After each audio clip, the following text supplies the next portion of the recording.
Good evening, everyone. Welcome to the Azeroth Review. So for anyone who happens to be new, this is just where we discuss anything to do with Warcraft and potentially alternative topics, but generally Warcraft. All decided by you as well. A thing is happening. Why is a thing happening there? Okay, it's done. It's finished. As we can see, it is the 10th anniversary of Wrath of the Lich King launching. It is also the anniversary, the 4th anniversary, of Warlords of Draenor releasing, but no one's really talking about that. Good day, Dreadthane. Hi. So yes, it was Wowhead tweeted actually. I decided not to be snarky actually on this occasion, but they tweeted, "What are your memories of both of these?" And I could have very unpleasant things to say about. You know, it's a what was the question? It says, "What did you enjoy most about these expansions?" And I think what most people enjoyed most about Warlords, Mists of Pandaria. No, Warlords of Draenor was Legion, wasn't it? Hi, Toby. I'm okay, thank you. Which is a shame because I actually quite like Warlords of Draenor, but I accept that it was a poor expansion. Whereas for me, it's the other way around. Everyone loves Warlords of Draenor. No, get it right. I love Warlords of Draenor. Everyone else hated it.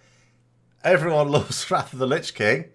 And for me, my abiding memory of that launching was crawling my way to level cap, fitting it around work and all the rest of it, getting to level cap, and then the guild going into the raids and just smashing bosses. And we just cleared the whole thing. That was it. It was like, we're a couple of weeks into the expansion. It's like, oh, we haven't got any more we're a raid guild with no progress to do. Right, thanks very much, Blizzard. Well done. Cracking. You could have not, at that point in time in World of Warcraft, because, you know, I quit before World of War came out. I just thought, I'm not having this. At that point in time, if you'd have told me that years later people would revere it as this awesome expansion, I would have laughed in your face. Good morning, California. But yeah, so it's completely the opposite for me. I enjoyed Warlords of Draenor because, you know, the classes were all right. I don't think the class design was quite as good as in MOP, but it was all right. The raids were good. They were very good, in fact. And I require nothing else of an expansion, quite frankly. Or certainly at the time. Obviously now, if all there was to do was raiding, I'd be a bit stuck. There's nothing I could do at all. But yes, 10 years since Wrath of the Lich King launched. But yeah. But no, I mean, Warlords of Draenor, I had a great time in Warlords of Draenor. And Wrath of the Lich King, I mean, I quit before Ulduar came out. I came back to play it casually again, and then my computer exploded. So I have the very opposite of fond memories for Wrath. Terrible memories, in fact. Hi, Theox. You got Realm First 80 Warlock. Sad. You see, there was zero chance, even if I wanted to, zero chance of being able to do anything like that. Because at that time, until Battle for Azeroth was the very, very first expansion they ever brought out whilst it was out of term time. So in theory, I could have no-lifed it if I wanted. But zero chance of that Wrath of the Lich King. Had to be fit around work. You know. So it took me a while. It took me longer to level than it did to clear all the raids. That's how sad it was. In fact, when I had cleared all the... So technically at this point, there's a point in Wrath of the Lich King, you know, a couple of weeks in, where I'd cleared all the raid bosses. I'd killed every raid boss in the game existed at that time, because the only raid bosses I'd never killed were the last two or three in the last three, in fact, in Naxxramas Original. But Naxxramas Original was gone. So at this point in time, I'd killed every raid boss in the game. I hadn't even completed every dungeon. There were still loads of dungeons to do. That's how quickly we did the raid. I still had dungeons to do. When we were killing the final boss, Malygos, I was still skilling my weapon up. I had a blue polearm from a dungeon I'd just done that night, and I was still building up the weapon skill on it. It was all dreadful. And I thought that was it. I thought that's the pattern now. That's how raiding's going to be. It's going to be a piece of piss for serious raiders, and it's all about just getting the achievements. I thought, no, thank you. I didn't know it was just because they were too lazy to design a proper one for launch. But, I mean, that's the danger, really. And I think there's a parallel there with Battle for Azeroth. That is the danger. If you don't launch with your best stuff, there is a danger that people will go, this is a bit shit, and stop playing. You know, which some people have done in Battle for Azeroth.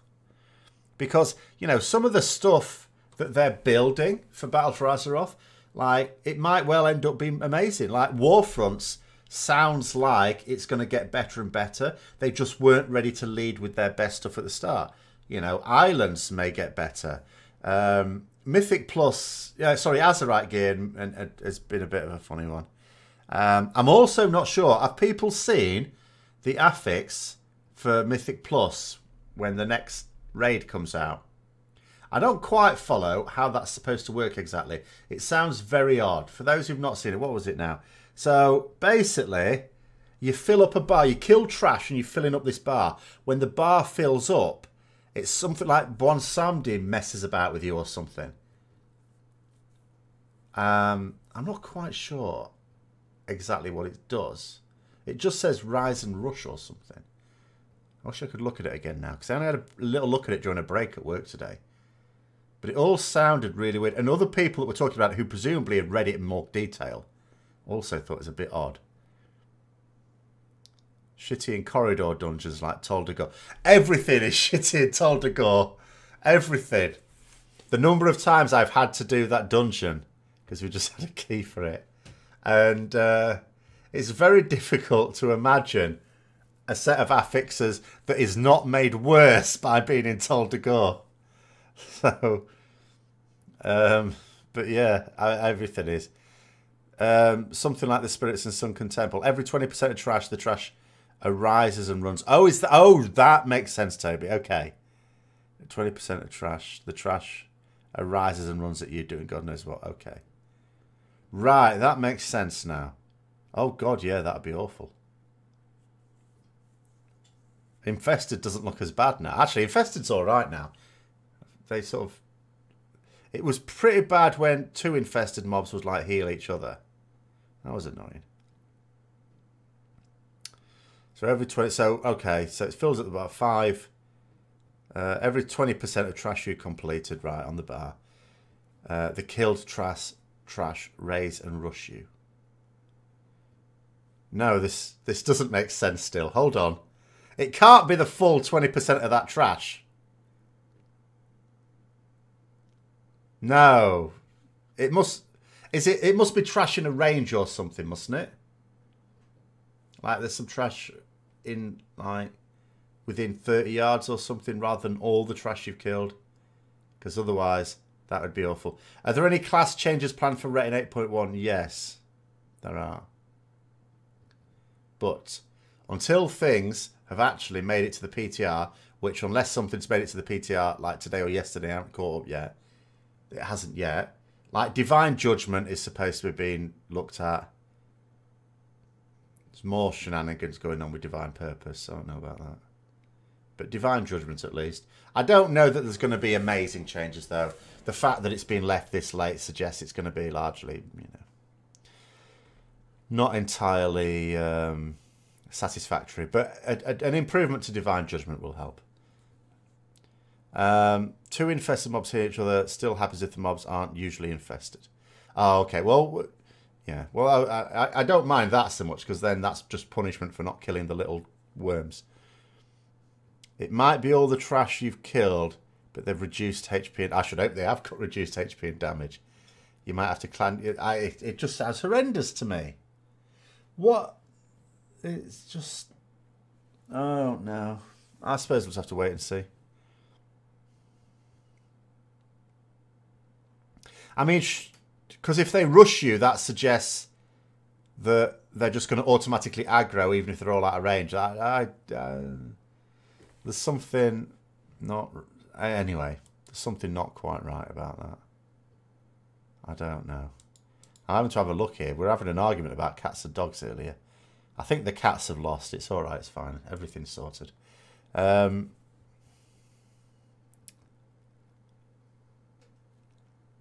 mean, if it was just a time waster, like they've all got like, you know, 5 HP or something, and they all rush you, and it's just like an AoE fest, then that would be slightly less. It would still be annoying if they're going to run. If, you know, if it's taken you a significant amount of journey, shall we say, in terms of, you know, shoe leather, to have killed a particular 20% in the dungeon, then you could be waiting for some time for them to catch up to you. But if they've got very, very tiny amounts of health, and it's just a case of doing an AoE and they die, then it might not be all that bad. Unless, of course, you get to a situation where you're forging ahead, because, you know, time, and your healer's in the back and they get mugged by them all.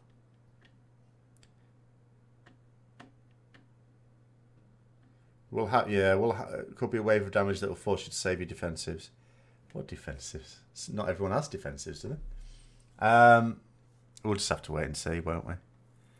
It all sounds really weird, but what would I think of an option to scale down to old expansion caps to do endgame content like raids and daily quests from back then? Well, they would argue that's what time walking is. It's just you don't get to do it. You only get to do it when they've made it, and at times when it's set. I think the issue is that just like all right, it was a little bit weird with Legion because the squish didn't really work very well to begin with. But generally speaking, at the end of an expansion, when the pre-expansion patch comes out, all of a sudden the raid gets loads easier because the new abilities are way stronger. So we have this power ramp up. And I think it's the same thing. If you were to just, you know, scale your level down, like get a bronze dragon or something to knock you down to that level so you could do that content, you wouldn't really be doing that content because you'd still be super strong. You know, if you have a bunch of level 60s now, they're way stronger than level 60s would have been in vanilla. That's the thing, isn't it? It would let people group up for more leveling. I'm not sure how many people would find it fun. As I say, the lower you go down in levels, the more powerful you seem to be with the modern systems. But anyway. Hiya, Scythalus. Oh, from another one from Australia.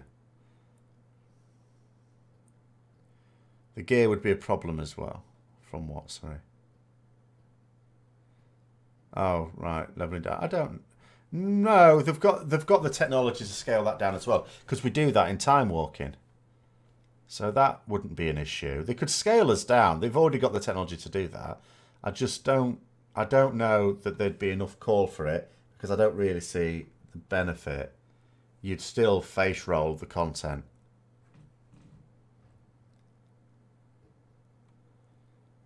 Hi, Christoph. You're wondering where are the on the PTR bills? So is everyone else. I think it'll be one of the last things. I don't think they're after notes on it. Put it that way. I don't think they're after much testing on it. I think it's just going to be released quite late on.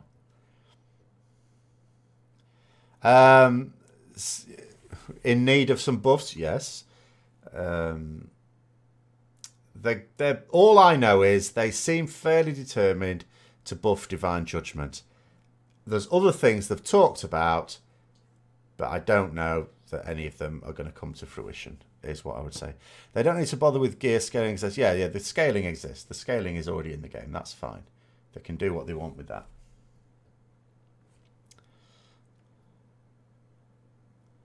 I mean, yeah, it wouldn't. I can't imagine it would be a problem to implement it.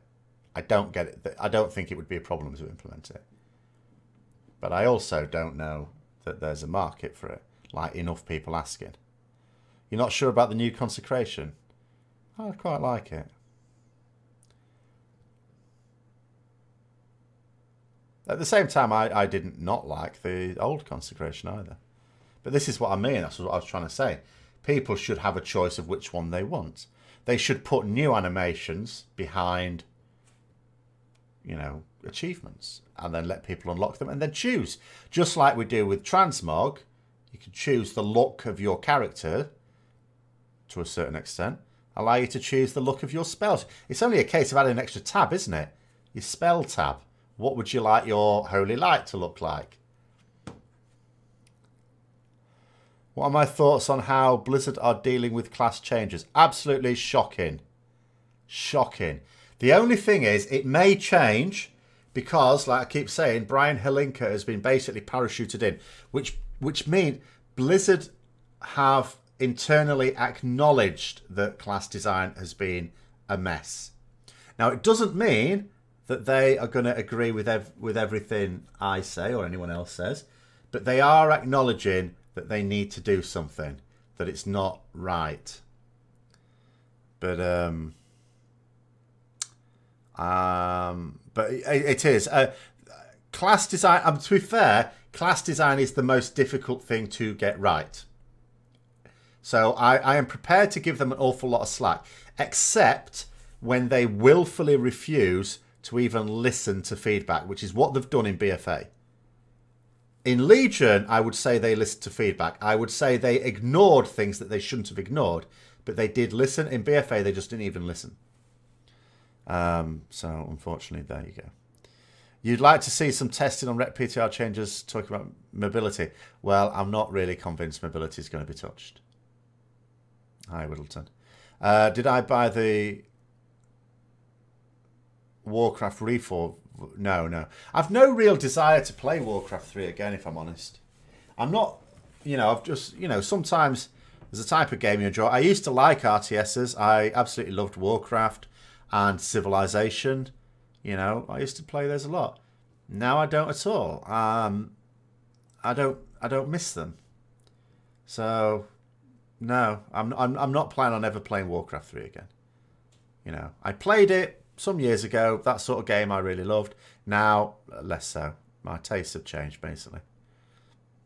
Why they removed the old glyph panel is beyond you. The new system is... Well, I don't even know what the new system is. I haven't even tried it.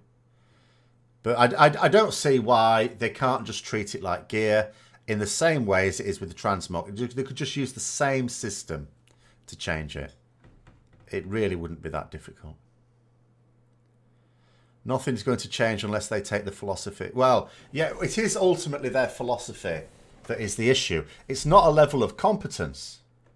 You know, some things are difficult to balance, I'll grant you. Some things are difficult. But the problem is, what I keep saying is, at the start of an alpha process, it's very important to note that you've got to get the abilities right so that it's tunable. Sometimes you come out with a spec that's designed in such a way as you fiddle with the tuning knobs as much as you like, you will never balance it because there's something fundamentally wrong with the design of the class, which means if you twist it this way a little bit, then it becomes too powerful in certain situations, and you twist it down a bit and it just becomes useless.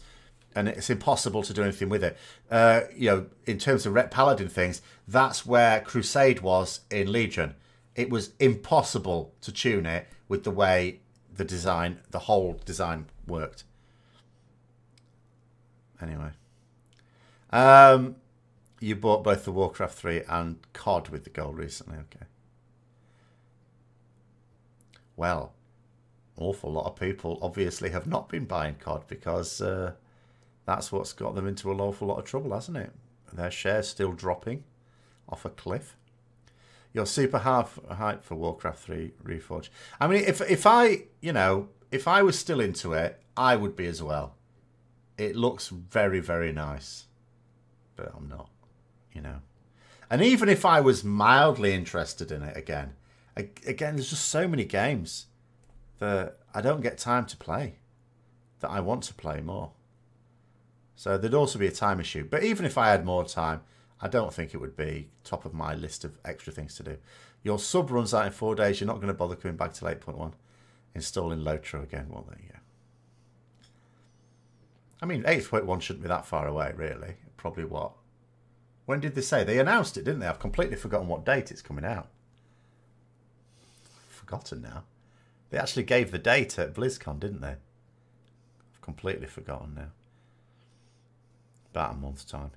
What's my prediction regarding Classic success? Most people agree there'll be lots of people trying it at launch and that most will quit after a week or two. Well, okay. Let's break Classic WoW down into the types of people that will play it. One, you've got the people who've never played it, never gotten that. They're just going to be curious. You know, they've got the retail account anyway. They'll try it out. A hell of a lot of those will decide it's a load of shit and not play it anymore. Granted. Then you've got the ones who've actually been asking for it and know what they're asking for. They will play it. Then you've got the ones who have been playing it on private servers. So these are the ones who genuinely like it. They want to play it. And they would like to play it on stable servers that are not going to get shut down. Now, some of those people will be prepared to pay the monthly sub. Some of them would be prepared to pay the monthly sub, but like I've said before, it's whatever format they try and use for it, people will be pissed off because, oh no, you've done that thing, therefore it's not Classic WoW. Those people obviously won't. Then you've got the people who say they want to play it, but they don't actually want to pay for it, and they won't either. So I have no real prediction about what the general balance will be. I think it will be popular enough that it was worth their while doing. That's all I would say. But it's not like it's costing them a fortune. Although it's potentially costing them more than they gave the impression of earlier on, when they basically said it was not going to have any involvement with the WoW development team at all, which then turned out to be a lie. Or they changed their mind and didn't bother to tell anyone. So I can't say it's not going to be a failure. Yes, there'll be a load of people try it who will then decide it's a load of shit. Of course, because it comes with the account that everyone has for World of Warcraft anyway. Why wouldn't people try it? But mostly it's going to be the people that want that actually want it and know what they're asking for anyway. Right, let's have a look. Oh, stop talking about illegal downloads. I've done that one. You personally don't understand how they thought class design going into BFA was acceptable. Because they're constantly getting validation from people telling them such on the forums. And now that's going to be even worse with the new... I haven't actually looked at the new forums. Shit, I forgot that. It should have launched today, shouldn't it? The new WoW forums. I want to have a look at these. Because... You know, they're basically going to reward, as they say. Has anyone actually... Is it on? Okay, where's the forums? Forums. It looks the same. Have they not updated them yet? It looks the same to me. Anyway, whatever. But yeah, this talk about trying to reward people for positive contributions sounds to me like preventing people from being able to post if they're going to say unpleasant things about the game. So, what would be my idea of a new Holy Paladin mastery? Don't know. Many Paladins are unhappy with the current mastery. See, the thing is, I'm not a Holy Paladin. I haven't been for many years. So, I don't know what they'd most want. Honestly. It depends what's most lacking for Holy Paladins. And then build a mastery around that, I guess.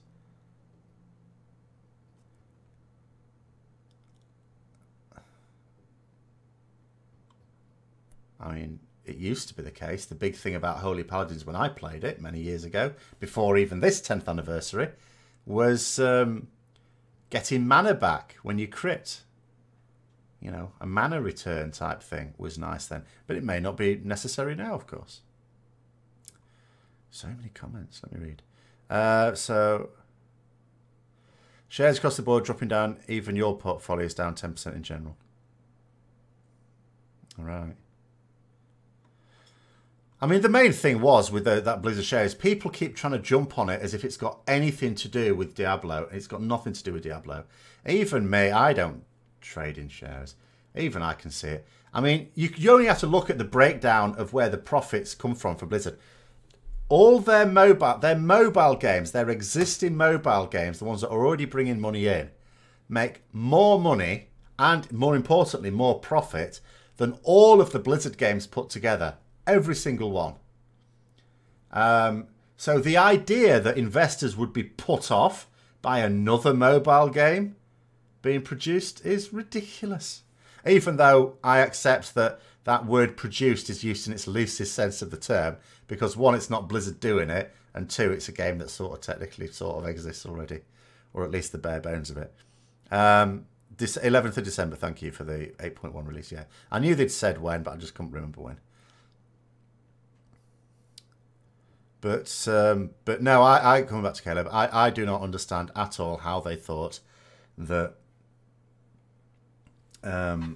class design was okay, other than the fact they keep getting... The problem is that they don't engage with critical elements of the community, and they're constantly getting validation from others who tell them they're doing a bang-up job. So it's inevitable they're going to think it's a good idea. Or because I strongly suspect some of the things they've done have not been done for our benefit, but been done for some other purpose. So it might not be a case of thought it was a good idea, but thought they'd get away with it. Thought that, you know, that we'd be okay with it. And then that's not happened. Do I think shareholders know what's going on? They're just following guides for the best profit? Ultimately, surely the vast majority of people buying the shares in bulk are doing it's investment bankers taking care of it for them, and what they want to see is, okay, this is what it's going to cost for the shares, and this is what you reckon you're going to be making. This is what my dividend's going to be. So they're simply looking for the best return on that investment. And if that profit is not as high as they said it would be, within a tolerance, obviously it's never exact, but if it's like way down on what was promised, there's two problems with that. One, that means you're not getting as good a return as you thought you were.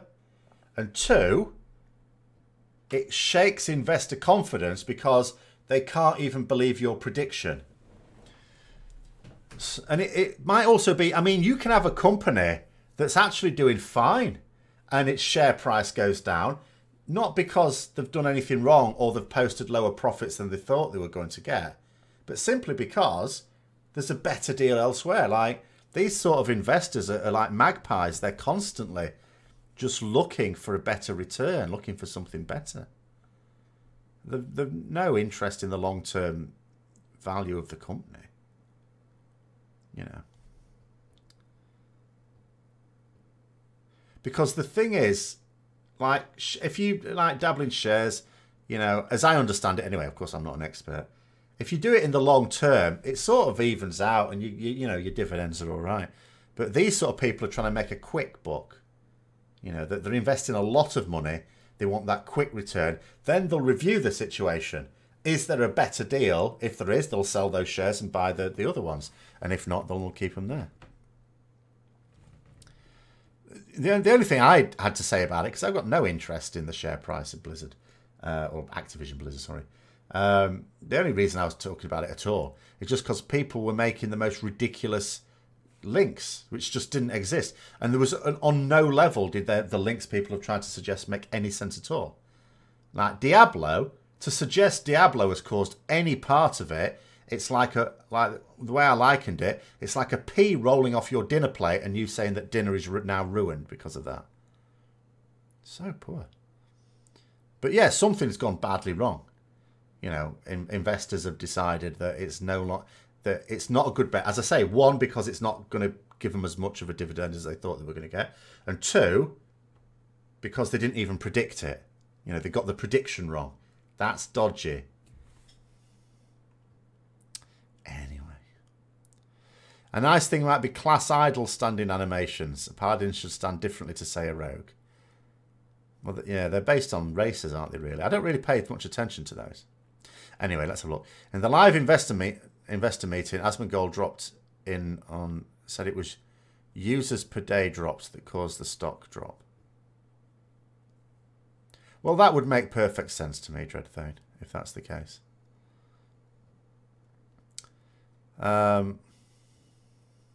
Daily login across all Activision Blizzard drops over 10 million, caused the investors to panic. Yeah, well, that's what I mean. That's what they do. They're just looking for the quick return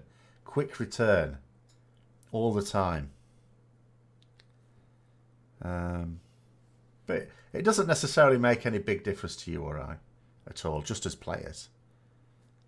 And even if you were an investor in Activision Blizzard, it makes I'd still argue it makes no difference if you're a long-term investor, because surely now the shares are massively undervalued.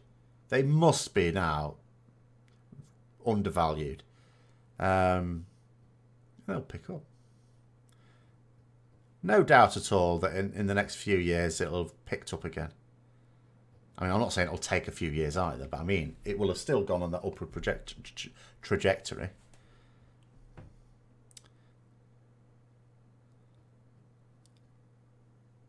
The thing is, the Diablo, there was no even suggestion of that. It's not like anything special happened on the Monday after BlizzCon, which if Diablo had any, or if anything that was announced at BlizzCon had any bearing on it, that's when you would have seen an extra. It didn't. It carried on the same trajectory. In fact, it actually picked up before the sudden drop down again.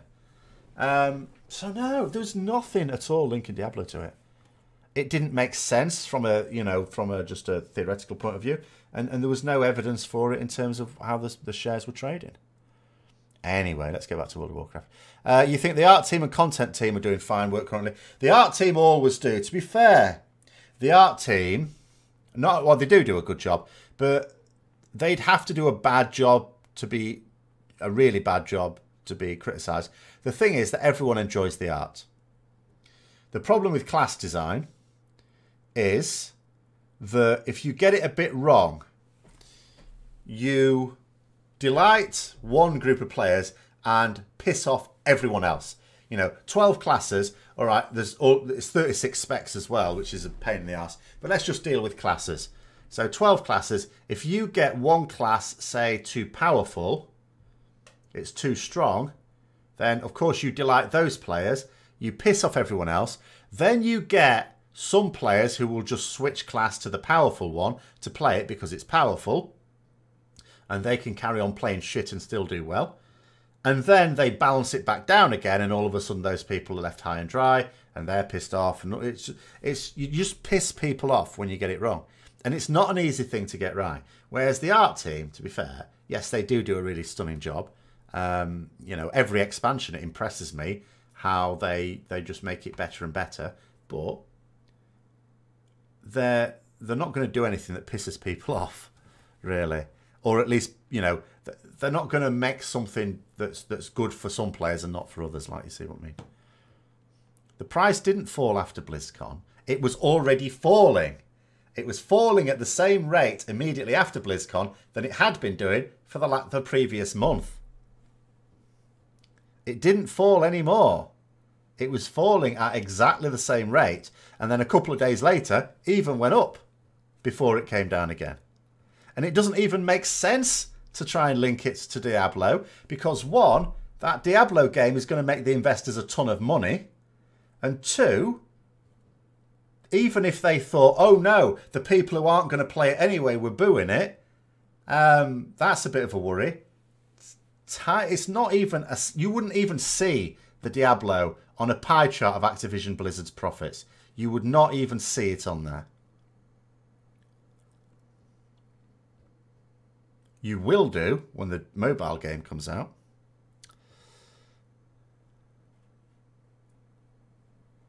Does anyone else get annoyed by a character unsheathing their weapon every time they click on something on the world? No, but I'll tell you what I was annoyed with, and classic WoW, I was trying to take a screenshot with the hunter, trying to, aim the gun at a distant pig so that I didn't actually shoot it, and it kept getting its melee weapon out. I said, no, the gun.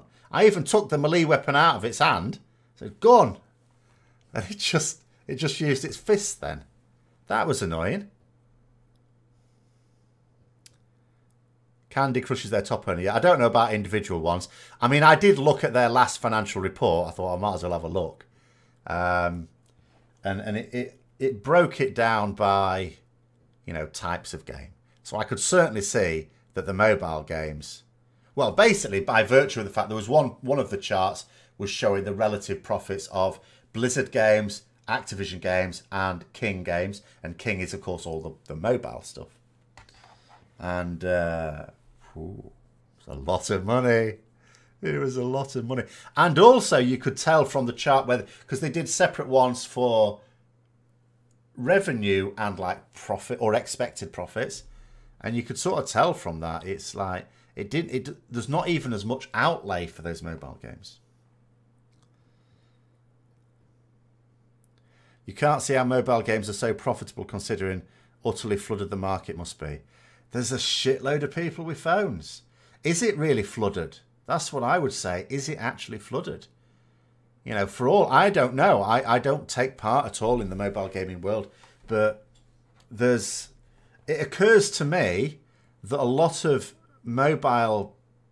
Well, lots of people have a smartphone that's capable of playing games.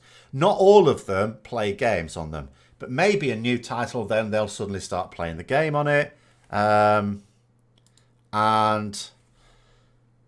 there's I also imagine, I'm just making this up, I also imagine a lot of such players are like transient players. So they'll play a game for a little bit, then another game will come out and they'll play that for a bit and, you know, maybe go back to the other one. Especially if it doesn't really cost you much up front. I don't know what the payment system is for a lot of mobile games. If it's little bits every now and then of course it can soon add up, but at the same time it's not a big outlay initially. A bit like buying music, isn't it? You know, you can end up spending an awful lot on digital music, but it's little by little. Yeah, and you can't understand it because we're actual gamers. Mobile, well, it's a bit mean that. Mobile gaming is still gaming. It's just not the same as PC gaming. Attract a broader mad audience who probably weren't gamers. But I don't understand it. I only understand mobile gaming insofar as it's something you can do if you're stuck, like at a train station or in the back of a bus or a car or a train or something like that. You're away from your pride and joy at home, and you're free to entertain yourself. I can understand it in that point of view, even though I wouldn't want to do it myself. Bank of America Merrill Lynch lowers its rating for both Electronic Arts and, yeah, I heard about EA as well, Activision Blizzard shares to neutral from buy, citing competition from Fortnite.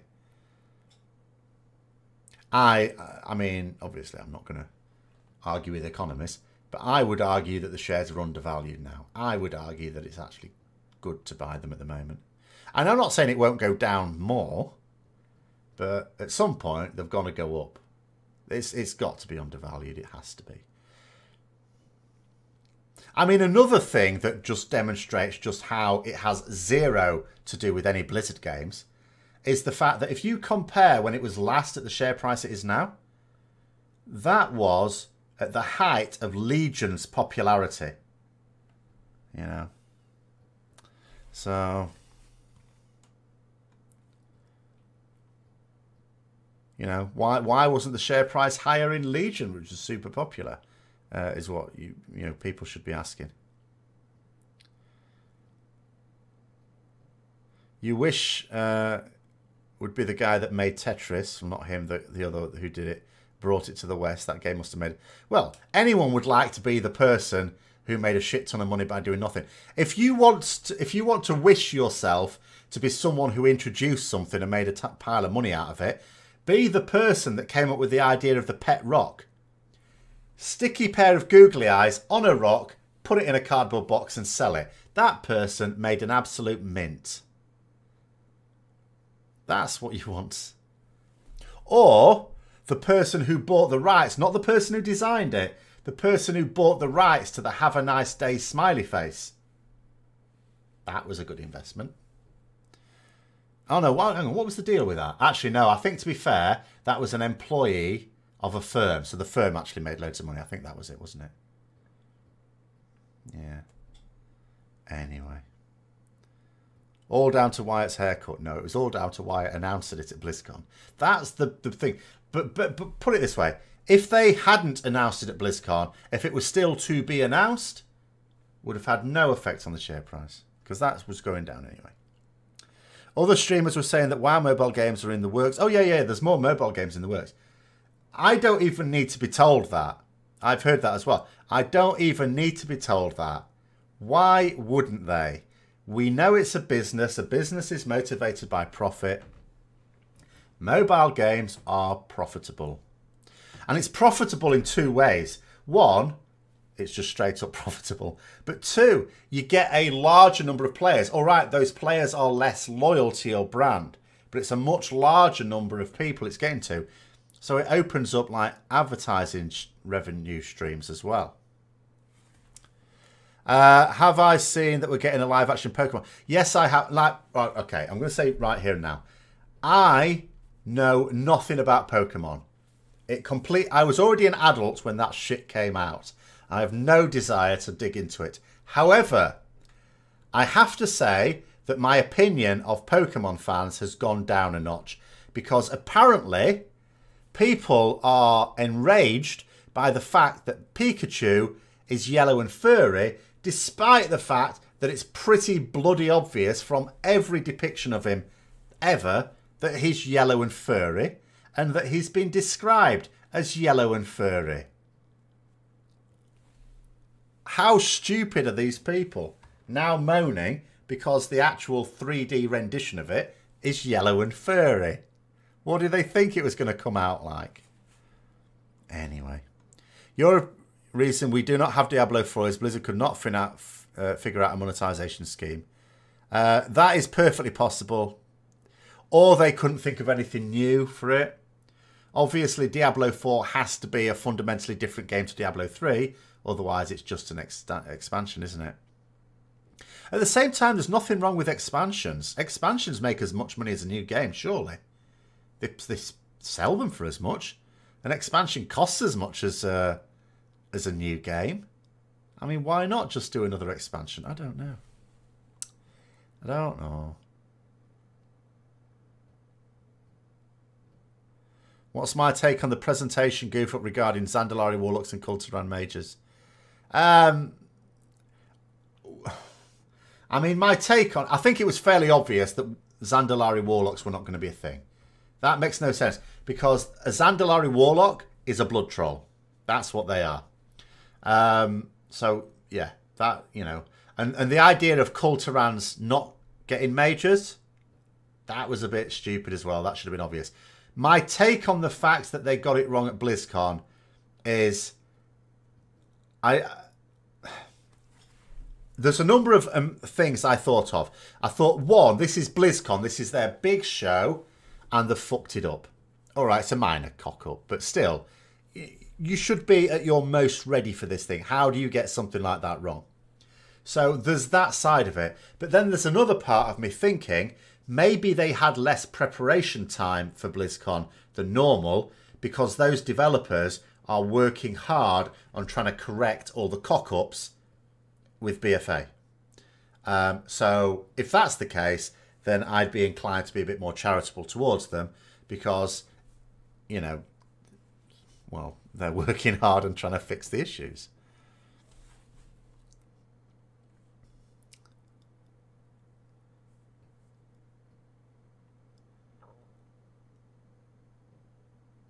The new Pokemon movie will be the new Super Mario Bros. Movie.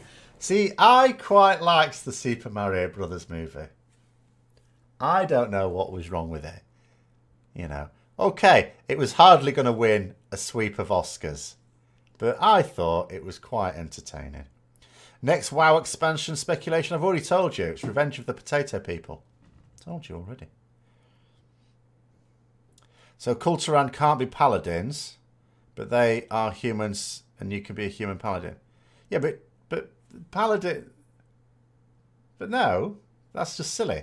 I mean, you know, we're all humans, whereas I can get a knighthood.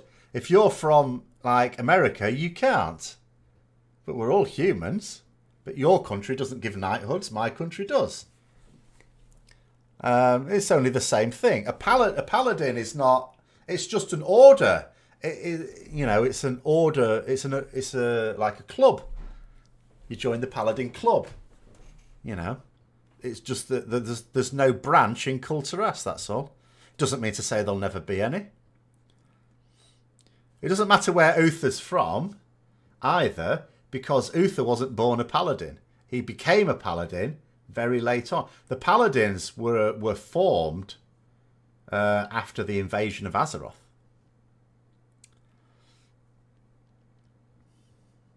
How annoyed am I that I didn't kill... I did kill Zappy Boy. I told you I killed him. He's a sneaky shaman who reincarnated when I wasn't looking. And I completely forgot they have that ability. That was all. I won't forget in future. Unfortunately, now that the only character I'm playing in BFA is Horde, my opportunities for killing him are somewhat reduced. So, yes.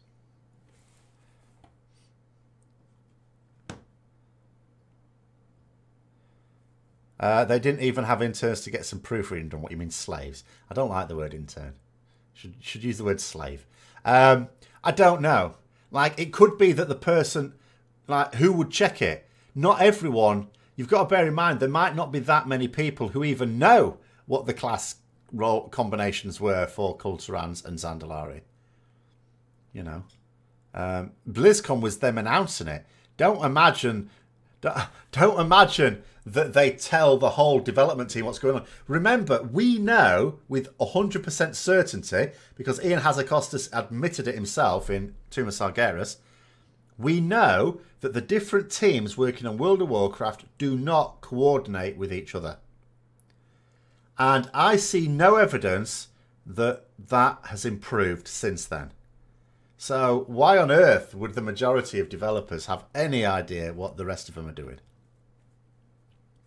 I'm not convinced that even the very senior developers know what everyone else is doing. I reckon when Ian Hazakostas is talking about this diverse mix of topics, I reckon he's making half of it up. Because half of what he says, that he's talking about what's coming, never ends up being brought out anyway. And you could, you know, part of me keeps thinking that means they've changed their mind and they didn't actually do it. But then part of me is thinking maybe you just made that up and it was never planned. He just made something up. I mean, he's a lawyer by training, isn't he? Used to making shit up. So do you think you'll support Sylvanas? No, of course not. No. I'm a paladin. I can't possibly support Sylvanas. I'm not necessarily saying I'd like to support Sourfang, but between the two reprobates, I'd rather support Sourfang. And yes, we do have plenty of choice for Alliance Paladins. We can be human, or we can be foolish. On the topic of cosmetic rewards, you have to commend them on the Warfront and PvP armor skins so far. Current Warfront and PvP gears looks amazing on. Yeah, it looks amazing. Well, I don't know. I think the stuff for the next lot has divided opinion somewhat. I'm not sure everyone thinks the Alliance stuff looks great on the next lot. Ian looked really stressed and twitchy during the Q&A. To be fair, you've got to bear in mind he may just get that anyway. I think he has that anyway. Not everyone is comfortable standing on stage talking to a shitload of people. It doesn't necessarily mean he's trying to hide anything or he's worried he'll slip up. It's just stage fright. Some people just get it. Are we drinking? No, we're not drinking today. It's bad for you. Oh, my avatars are ready as well, by the way. So the next time they do a live Q&A, I have a couple of little friends to help me out. Where are they? I've lost them. They're here somewhere. There we go.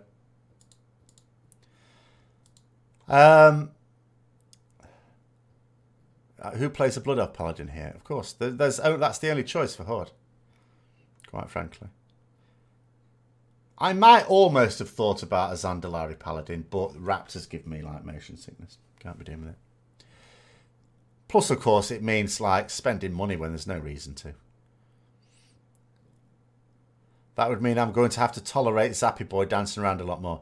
Lesser of two evils. You can't support as a paladin an undead leader going full undeadness.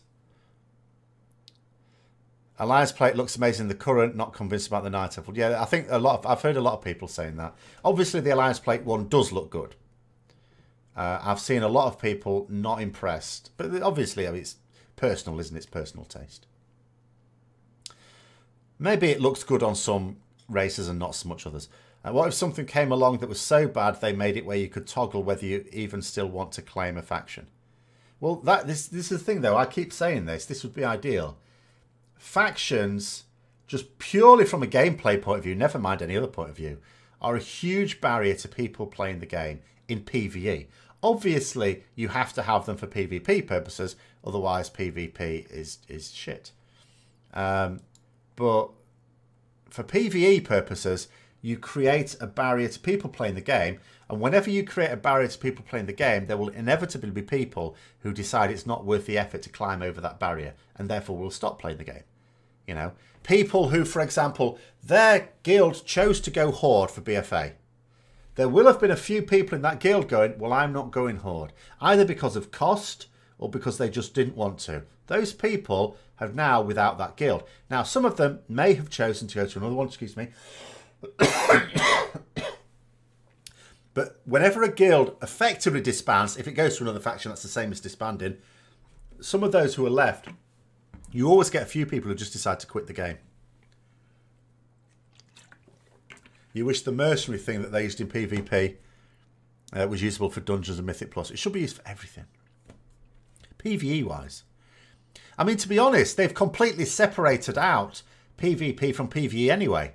There's no reason not to have it because it's completely separate. There is now zero mixing of PvE and PvP. Because out in the world, you know, you've got war mode to toggle you on or off. Actually, so there was a Forbes interview with Ian Hazakostas. He was talking about that. Apparently, there's not a lot of alliance with war mode on. And he reckons it's because... So what he reckons... I don't know what other people think about this. I don't really have a firm opinion. You know, it could be true, it could not be. So he reckons, first of all, the Alliance had such a torrid time of it at the start of BFA that they all switched war mode off. And he also reckons that he says, like, PvP realms have tended to be largely Horde anyway, which may well be true. And he's wondered if maybe that's because people into PvP are much more likely to want a sturdy, brutal-looking race, such as orcs, things like that. Now, I'm not sure if that's true. It may be.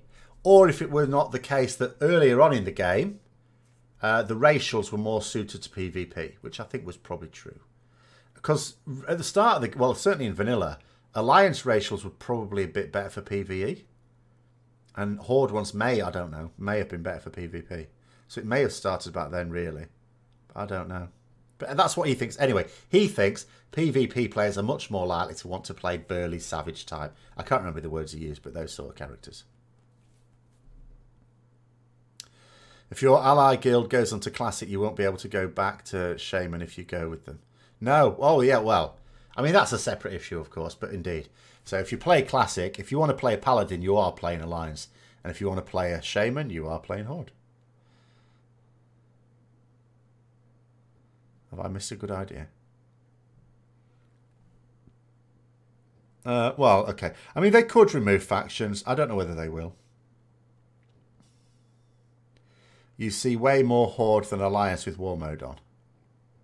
Well, I mean, Ian Hazakostas has said that is the case anyway. So we don't even have to guess about that. He has said so in an interview this week.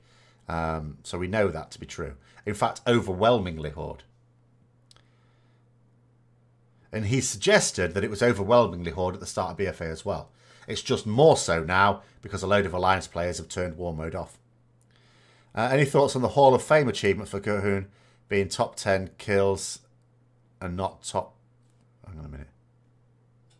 Not top 100 guilds. Well, it should be guilds, shouldn't it? It should be guilds. Doesn't matter that one guild might kill it 10 times before another one kills it once. You tried a Sun Druid, but they're a Sun Druid. Do you mean a Tauren? Are they called Sun Druids now? But their attack animation seems sluggish and clumsy. If you are talking about a Tauren, then there's a reason for that. I mean, I remember trying a Tauren. I made a Tauren in vanilla just for trying different races out. And I can't remember what it was. It might have been I can't remember. It might have been a Druid, actually. But anyway, when I was low level and you just basically beating things up with a stick. And because I didn't know about zooming the camera out, basically I couldn't see what I was attacking. The Tauren took off like... It obscured my view of the thing I was attacking in close combat. So...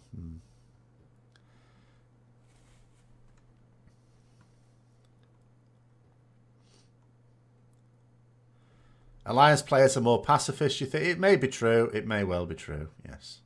I mean, that's what Ian Hazacostas certainly seems to think anyway. And he may be right. I have no real opinion on it either way. It's just that there are potential alternative explanations, that's all. You play with War Mode on and you hate when Horde teams of 10 to 20 camp the flight points. The thing is, though, that sort of behaviour is super predictable. Like, I don't know what War Mode behaviour is, but I imagined an awful lot of it before, as soon as it was announced. And it wouldn't surprise me at all. You know, Death Squads was my #1, not issue or concern, because anyone turning War Mode on, you're doing it to engage in, like, world PvP. And, of course, in that world, you know, it's not World of Jewelcraft. You are, basically, going to be fighting roving bands of Death Squads. Of course. That's what you would expect. I mean, I am told every time I do Mythic Plus with my group and I have to remind them yet again, I don't know how I have to keep reminding them every week, that no, I can't help summon because you lot have all got War Mode on. They can't understand why I wouldn't, because from their point of view, they never get mugged by Alliance because there aren't any. But from my point of view, I spent years complaining about having to be on a PvP server.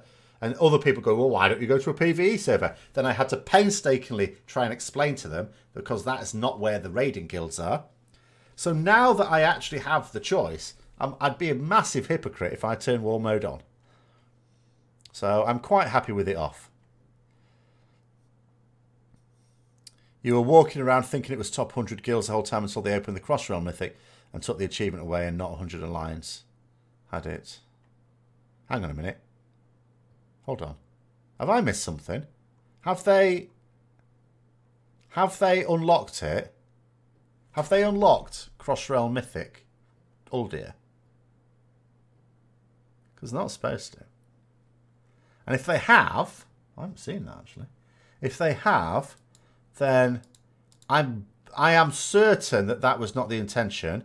I would think, if that is the case, that it's much more likely to be as a result of they've changed something because it obviously wasn't working. Hold on, let's see. They did. Wow. I'm certain. Oh, Alliance does have 100 now, does it? Okay, okay, fine. That's all right then. I thought you were saying before Alliance got to 100. Crikey. How long did that... Right, let's have a look. I need WoW progress for this, because the WoW forums will be no use. Let us see.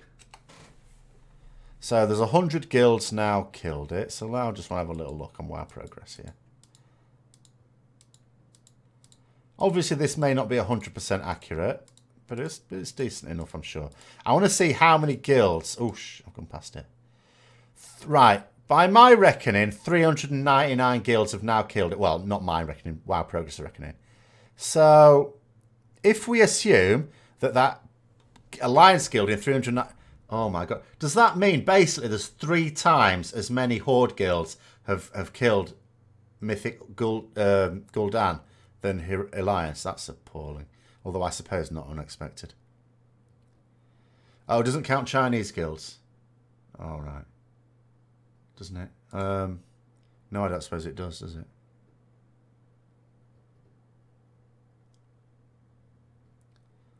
Even so, it's showing 399 guilds have cleared it.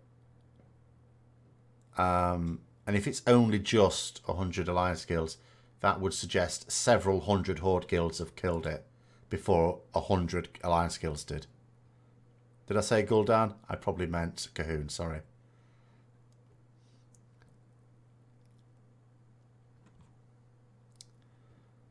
Actually, that's not the first time this week I've used the wrong word. I was watching my video back when I was trying to talk about heritage armour. I kept calling it heirloom armour. I don't know why. Your Dark Iron Dwarf is 85. Oh, a long time to go yet. Oh, mind you. Hang on a minute. They've brought in like they've nerfed some experience, haven't they? Is that live yet, or is that just planned for 8.1? I can't remember. You probably won't get to 110 in 4 days. Oh. Oh, right. Well, you say good, you only need 110, not 120 to unlock the armour. I mean, that's only right and proper because you need 110 for the ones that came out before BFA. It needs to be fair. Oh, it's for 8.1, is it? Okay. The last time... Oh, you mean 4 days because that's when your subscription runs out. I just realised, yes. The last time you raid with a dedicated raiding guild was in Kata. So it's been some time. Well, yeah. I mean, the thing is, what I find distressing is the fact... So, although I miss Mythic raiding, I don't regret now not being able to do it. Like, the bottom line is, let's say everything that prevents me doing it at the moment just went away. Let's say I won the lottery, and I could do with whatever I liked for 168 hours of the week. Although probably some of that should be spent sleeping. I am not 100% sure that I would try and get back into Mythic raiding. You know, that's the weird thing. And I would, if I'd have gone back to the point where I said, where I had to make the decision to stop Mythic raiding.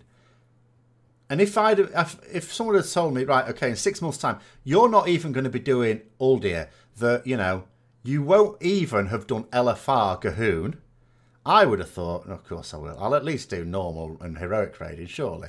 No, I haven't. And again, I'm not that bothered. It's really weird. I'm not that bothered. I'm quite happy settling into effectively doing some Mythic Plus. That's quite nice for some group work. And other than that, just doing the storylines. I'm not even rushing to do storylines. So I should put a bit more work in, though. I should at least catch up the stories, I suppose, before 8.1 comes out. So that's what's really weird about it. And then, I mean, so there's part of me now, because I've wondered this myself. It's really cold. I have my heater on. It's now really warm. I don't actually know whether the reason why I would still prioritise World of Warcraft above other games, is it because I still think World of Warcraft is better than the other games? Because I've said before that I think from a casual point of view, Elder Scrolls Online is better. I have actually managed to play a few hours of that this weekend. Or is it just because I've been playing the game for so long and I'm so invested in my character that that will remain? I don't know. I actually don't know whether World of Warcraft is artificially ahead in priority with all the other games I play or not. You haven't set foot in any new raids, not even LFR. I mean, I gather that LFR Gahoon is a pain in the arse. The problem is, there are certain mechanics that just should never, ever, ever be in LFR. And they should have removed that completely.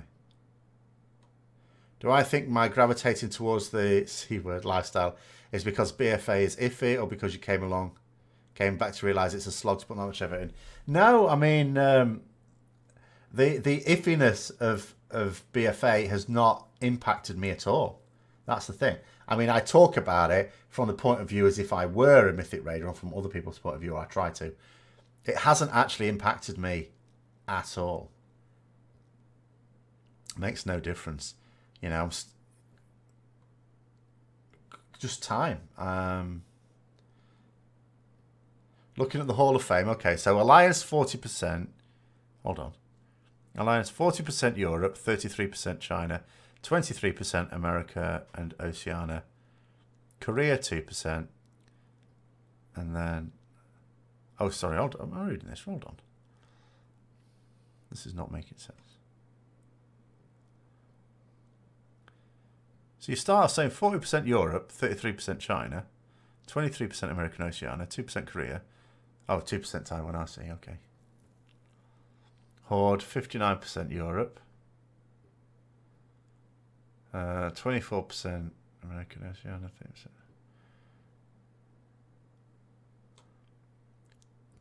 Do I play a Templar? Oh, of course, yeah, in Elder Scrolls Online, naturally. What else? Although I play it as a caster at the moment, I have changed so much. I've actually changed my main character quite a lot. I've changed its race, and I've changed its focus a few times. Because the thing is, when I first played it, I played a high elf, which is like more magically, but then I ended up gravitating towards bow and like swords, and then I thought, oh, stamina build, so I should really go for a stamina race. And then I went, no, actually, I quite like having a healing thing, so I went for casting, and then changed race again. So. Mithrax in LFR almost lives up to its name. It's a shock if you get on him when you queue. So I've not even tried, to be honest. I haven't even tried to do LFR for ages. I said I wouldn't go back to Mythic Radiant even if I had the time. Why is that? I don't know why it is. I'm not saying I definitely wouldn't either. You know, the situation is not there for me. I think it might just be, I don't think it's effort at all. I like having a hobby where I can put in a lot of effort. Just one. I like having a series of casual hobbies, and then one hobby I can put in a serious amount of time. At the moment, I don't have one. So I'm okay at the moment, but at some point, I'm going to want one. I just don't feel that I would necessarily want to get into it, because I sort of feel that I'm done with it, that it's not new enough, that, you know, Mythic Raiding or raiding at the end game is what it is. It doesn't really change.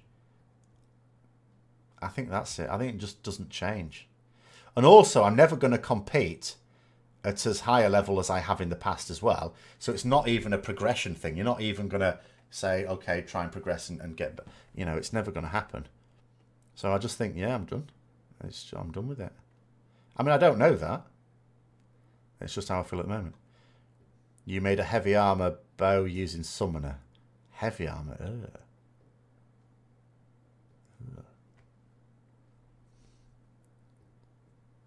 You can just imagine the orbs in LFR. Cahoon. Yeah, I can imagine. And that's all I'm going to do, I think. At some point, okay, I'm going to have to go and do it because it's part of a storyline which I haven't completed yet. So I'm going to have to. You quit here, say, because min-maxing your character force you into animation cancelling. Well, that's exactly what I feel about it. Although I think it's a brilliant casual game, I would never want to play it seriously because animation cancelling is degenerate gameplay, and no. No.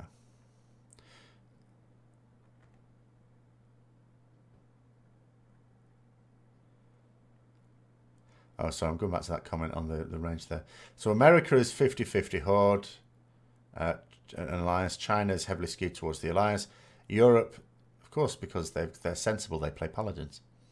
And Europe skewed towards the Horde. Yeah, but it's Europe that does most of the raiding. Apparently, orbs on LFR Gahoon don't have the debuff for carrying, so one or two people can do every one. Yeah, that's assuming one or two people know what to do and are willing to do it. Because what you generally find are the people who know how to do it are the very people who don't really fancy doing mechanics on LFR. They go there to EP in the damage meters. So that doesn't necessarily help. Quite frankly, there should be NPCs dealing with the orbs, and everyone else just have a big scrum in the middle. That's what LFR is.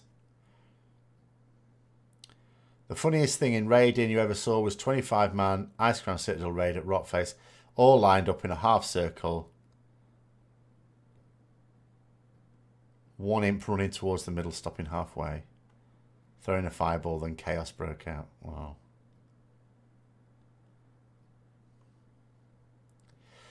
The best thing I ever saw, in terms of like a pull where you can see it happening. Like sometimes when someone ninja pulls and the mob just comes, you go, oh, you bastard. The best one I ever saw was in Mogashan Vaults. That is the name of the raiders now. We've got, and it was on Spirit Kings. And a monk cast, I'm not sure what it was, like a chi wave or something. I can't remember the name of the ability, but it like arced over. And the thing is, the animation was quite slow. So everyone had chance to see what was about to happen. And we weren't ready to pull, by the way. Otherwise, that could have been the countdown timer. So everyone could see it was going to happen. No one could do anything about it, of course. It was just one of those moments like, oh, shit. It's a bit like in Lord of the Rings, where, you know, Pippin knocks the skeleton down the hole, and then Boromir just has that sigh of, oh, so today is the day we're going to die. When nothing's happened yet, but you know it's inevitable.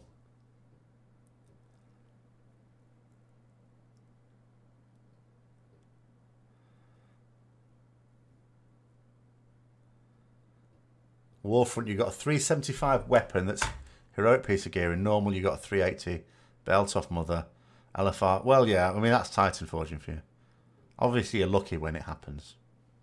But it's designed to happen specifically for that reason.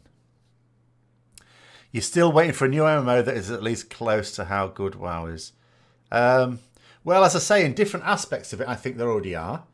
But in terms of that end game, I mean, obviously, it's difficult for me to say objectively because I haven't played serious endgame in any MMO other than this and Warhammer Online.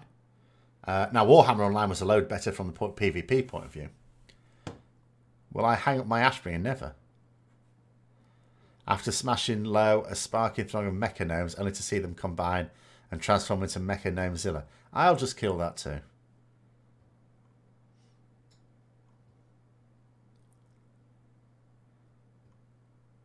You heavily enjoyed the leveling, still only at level 21, but questing, crafting, the difficulty is much more satisfying. It is. As a solo experience, it's way, way better. I can't speak for group experiences now because I haven't done them since it first came out. I haven't experienced them. In fact, I've been putting off even trying dungeons. I don't know why. I'm a bit scared. You love the vampire and werewolf in ESO. It is a very nice... I haven't been tempted to do them myself, but yes, that's a very nice... just the whole way you can customise your character is superb. Absolutely superb. The idea of the skill lines, and you've got different guilds and things like that to get extra skill lines, it's an excellent idea. Of course, I mean, it's not necessarily that. I mean, they've taken it from the previous Elder Scrolls games, but it works so well in MMO as well, which I like. Every MMO has every MMO has one good thing or two. Not necessarily. The big ones, I think, do. It's fair to say. I think the popular titles will have something in it that they do very well, yes. I'm not sure that would be what you would say for every MMO. But they aren't different enough to warrant playing them. Well, some are not. I mean, ESO is quite good as well because it is... No one is ever going to accuse that of being a WoW clone. It is as far removed from a WoW clone as you can get. At the same time, I never really understood the attitude of disparaging games for being a WoW clone, because at the end of the day, WoW was so stunningly successful. It wasn't just the best MMO. It was way beyond anything else, completely out of league of anything else, to the point where I would have worried about anyone trying to bring out an MMO that wasn't very similar to it in certain ways, not in every way, because if you don't distinguish yourself at all, then of course no one's going to want to play it. But, you know, to use it as a template, I would have thought was an obvious thing to do. Whereas nowadays, of course, gaming in general has moved on to the point where you actually shouldn't. You know, you should absolutely not use WoW as a template. You should look at more modern games. See, Wildstar I was never going to get into because I just did not like the look of it. It might have been a brilliant game. I could not be getting on with. It just looked like Sonic the Hedgehog Online to me. And I don't want that. You're hearing good things about Pantheon. Made ex-EverQuest devs. No, I've not really heard anything about Pantheon, I have to confess. I mean, the next one I'm going to be trying, of course, will be Ashes of Creation, because I've paid into the crowdfunding for that. So at some point, I will get into the beta. At some point. Who knows when. But there's a certain phase when I will get in. I assume they will email me at the relevant time. Your opinion, many people look for the same experiences in WoW, but MMOs also WoW are streamlined now. The social aspects are not... No, the social aspects are very, very different now, certainly. Do I think they will make legendaries transmoggable to try and win back playbase? My last video was just on this topic, wasn't it? They have a real blind spot for cosmetic motivation. And I don't understand it. I don't get it at all. They have a real thing about deliberately and artificially, that's what makes the least sense.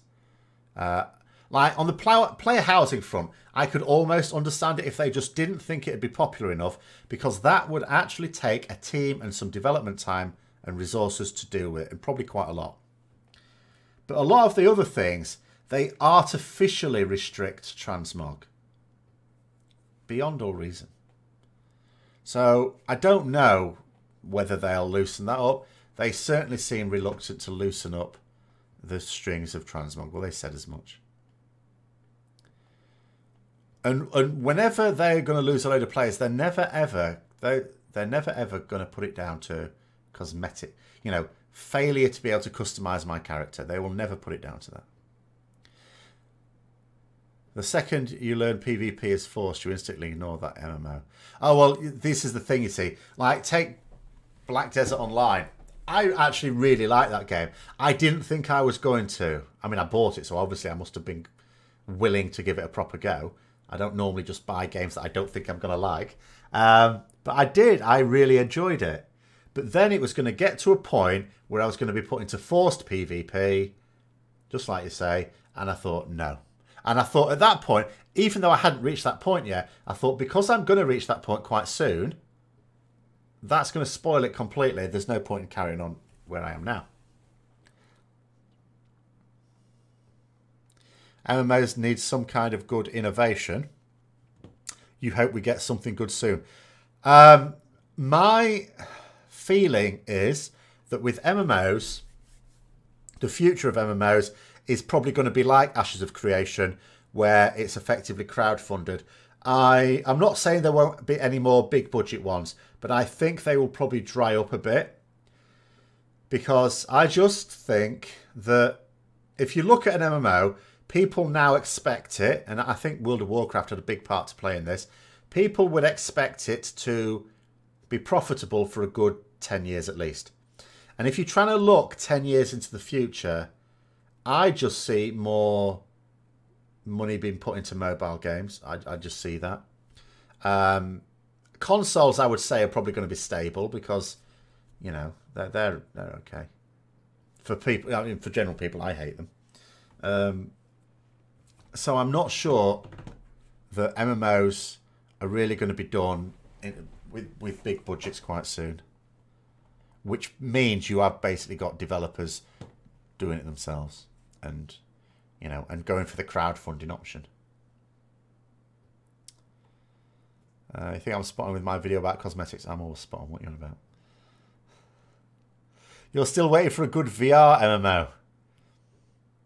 Yeah, virtual reality is one of those things that keeps coming out. Like, you know, when I was young, they tried to bring virtual reality out for the masses. Didn't quite work. It was a load of shit. It's like one of those things where they keep going, oh, we've got it now. We've got it. It's going to be really good. And they bring it out, and it's not that good. You know, and it's like 3D at cinema. People keep saying, oh, no, we've cracked it this time. We've got a good idea. And it's like, it's not a good idea. At some point, it will work, though. My issue with virtual reality is it's not really going to become amazing while it's basically just a monitor in front of your head. I think it needs to it needs to be much more of it needs to be much more of a sensory atmosphere with it, not just the eyes. I think there needs to be more than that.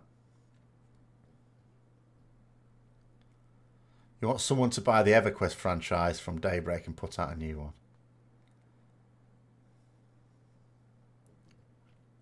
VR is still a gimmick. Yeah, I think so. I think they keep trying things out. It's like, oh, the technology's come a long way now. Let's give it another go. But ultimately, I don't think we've got useful virtual reality. I'm just going to get rid of Ian and Josh, actually, because they've got no reason to be there just at the moment. There we go. Gone back in their box. Next MMO Westworld. Is that a television program? I don't watch television. If you're correct, Pantheon is the game for me. EverQuest devs, or not for me, but for them, stating that they want to use EverQuest as a template and make an MMO with that. Non-instance, dungeons, raids, etc.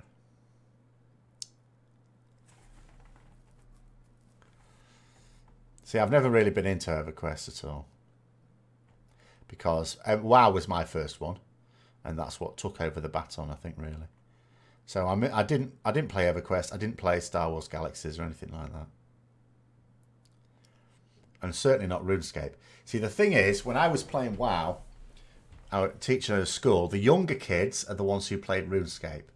So I just I didn't even try it. I just associated it with, you know, kids who can't afford to play WoW. So the bulk of the budget goes to the graphics devs. Focus too much on it. It's important the game is... Well, I don't know what the budget is, to be fair. You think VR is good for flight sims? The medical field practice? Oh, yeah, of course. I mean, for training purposes, absolutely.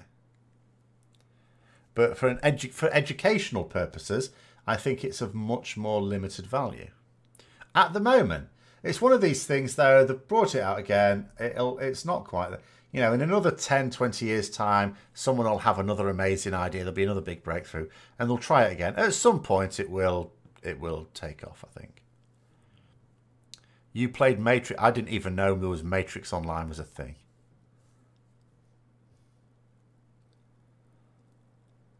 You don't even care that much for raids anymore. You just want huge worlds, lots of tiny ways to improve your character, some cool dungeons. Well, Elder Scrolls Online, then.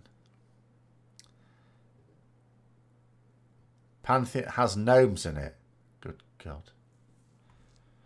It depends how they're done, though, because Dungeons and Dragons has gnomes in it. But the thing is, I'm okay with gnomes in Dungeons and Dragons because the whole premise of the game is that gnomes are annoying. So because everyone accepts that gnomes are annoying, there's no pretense that they're anything other than annoying, then I'm okay with it because the game is honest about them. My issue with gnomes in World of Warcraft is that the game doesn't accept that they're simply annoyances. It even tries to give them dignity at times, which just doesn't come off. Matrix Online actually had a lot of potential. They just squandered it. Well, that's the same with many MMOs, isn't it? You want a basic D&D MMO? Well, there was Dungeons & Dragons Online. I tried it and I couldn't play it for more than an hour. I thought it was awful.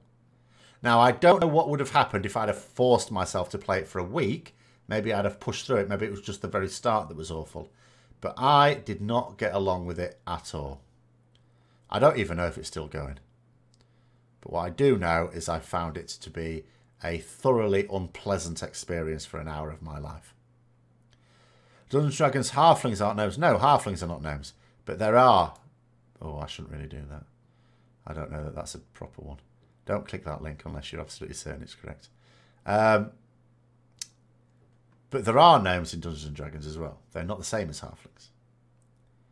Halflings are fine. Nothing wrong with halflings at all.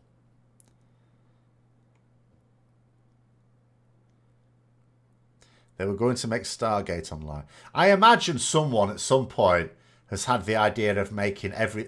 you know, because... if you have an established brand and you make a game of it, then there's already an audience there for it. And if it's a sci-fi or fantasy brand, then there's a very strong correlation, I would suggest, between being fans of fantasy and sci-fi and being fans of computer games. So it's a whereas if you bring out an entirely original MMO, not only like whenever anyone brings out an original game, the world has yet to be fleshed out. The characters have, there's an awful lot of things that will be work in progress. So you don't get to hit the floor running. And of course, you don't have an established audience for it. Whereas if you bring it out for an existing IP, whether it be books, films or whatever, you have an established audience and you have a world that's already got enough stories in it to be able to flesh it out. I read the last Warcraft novel before the storm. Yes, that was correct. What was my opinion on the Goblin Gnome romance? I had less of an opinion on the romance and more of an opinion on the fact that they should have been blown to smithereens. The fact that we have since discovered that they survived was a huge disappointment to me. But I have to say it was not unexpected because I knew that she would bottle it.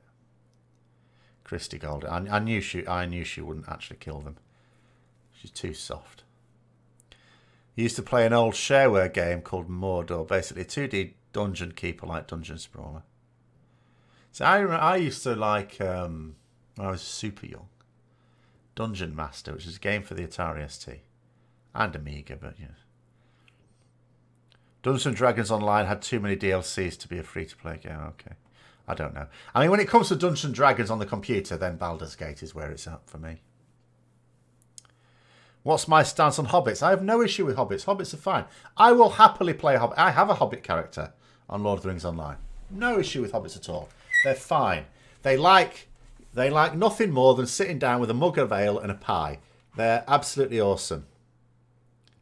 They don't have any of the annoying characteristics of gnomes. Not one of them. They don't squeak. They don't think that they're better than they are. They're nice and down to earth. And they just like a mug of ale and a pie. And a pipe. Can't find my pipe. Doesn't matter. Smoking's bad for you anyway. But they look cool. But you shouldn't do it because it's bad for you. Maybe the goblins will fire their big cannon at the gnomes. There's no point. They just breed again. Oh, you did mean Dungeon Master. No, I don't. I'm not sure I remember Syndicate, but I may have forgotten more games than I've ever played as well.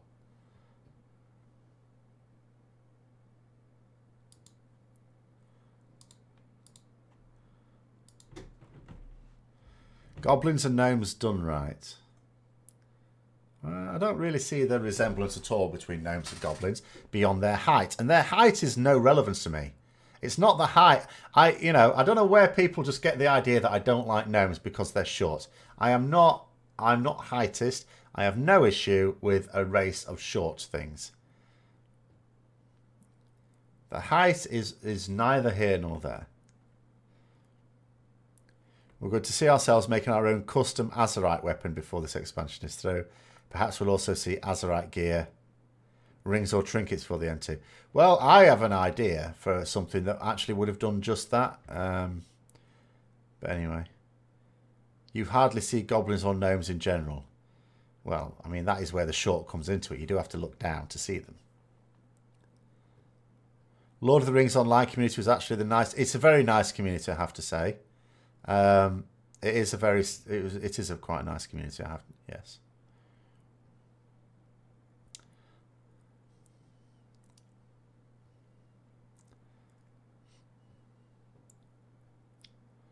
Until WoW, goblins and orcs were the low-level bad guys of fantasy games. Well, I suppose they were always bad guys, yeah.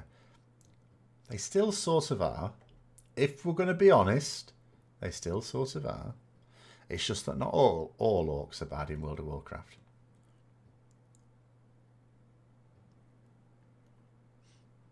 But they still do have the attitude that fighting and war is good. That is part of their culture. So they didn't move miles away from it. They just have rules for, like, committing genocide, that's all.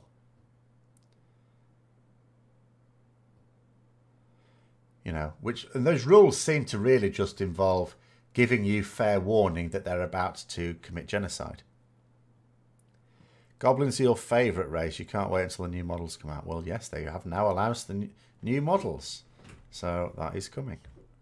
Remember people not believing me. Oh, from the actual Mordor. Apparently Tolkien was inspired by the Black Country for it, was he? He must have had a bad time there. Hi, Solar.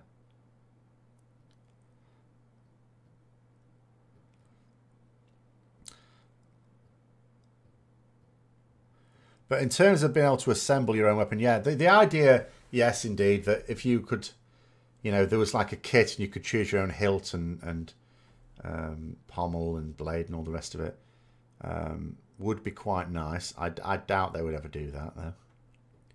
Well, I play classy, yeah. Not loads. I'll potter about. And I'll do it efficiently. I should be leveling 2 characters at once. Warhammer Goblins and Orcs, well, they have more character than the WoW ones. Goblins especially. I like the goblins in Warhammer. They're proper goblins. Confirm that female walkers will have the option for yellow eyes like males.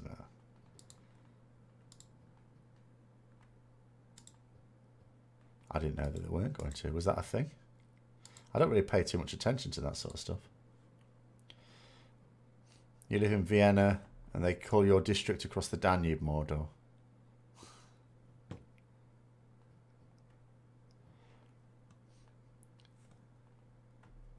WoW orcs are like Klingons. Their version of Honor is picking on people half their size and challenging them to combat. Well, yes. Well, to be fair, they will also challenge people twice their height. It's just that most people are more likely to be half their height than twice their height. They were called Gits. Yeah, well, they've changed it all now, haven't they? Age of Sigmar. I don't even know what they're supposed to be called anymore. God. I've completely forgotten what they're even called now in Age of Sigmar. But they've fundamentally changed a lot of things. What are proper goblins, like Lord of the Rings or Harry Potter or something? Well, Harry Potter goblins are really just like World of Warcraft goblins, aren't they? They're just like, you know, greedy for money. I don't think the goblins in Harry Potter have got any. They've only got 2 distinguishing features: intelligent and they like their money. Beyond that, I don't even know if they're supposed to be a brave race or anything. They're not. I don't think they were really fleshed out in Harry Potter. So you could just argue they were very much like WoW ones, except WoW ones at least have a bit more character because they're also inventive and engineers and all the rest of it. Which may be implied in the Harry Potter ones, I'm not sure. Warhammer goblins are the ones that are the most fleshed out, I would say. They've got the most character.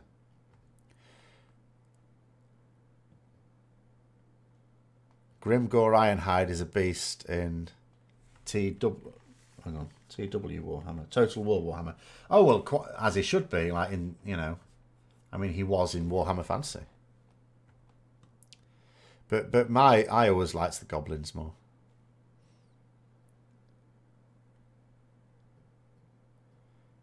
Gretchen's. Well, there's Grots as well in 40k, isn't there? I'm going to have to look it up now. Hold on. I need to look it up. Because they've changed all the names for copyright purposes or something of stuff. Like elves are not elves, they're elves. They just put an A at the start of it and call them the same thing, which is just bloody stupid. Oh, there's Grots in this as well. Hold on. Oh, I think they're just called Grots actually. And yeah, that's it. So the Grots in Age of Sigmar, trolls are Troggoths, ogres are Ogors or something, just spelt differently. It's just really weird. Eldar are elves in 40k. But I mean, that's straight out of Lord of the Rings, of course. So they're obviously not bothered about changing all the names in 40k for the purposes of copyright, so I don't know. Anyway, Harry Potter goblins are great crafters. Are they? Do we know that? I guess they're cash savvy, but not greedy necessarily. Short pointed teeth look a decent bit like WoW, but way more grim. No, I don't know that. I would say they're very I would say they're very similar to the WoW ones, goblins, the Harry Potter ones. They're not malevolent, so they're nothing like the Lord of the Rings ones or the Warhammer ones.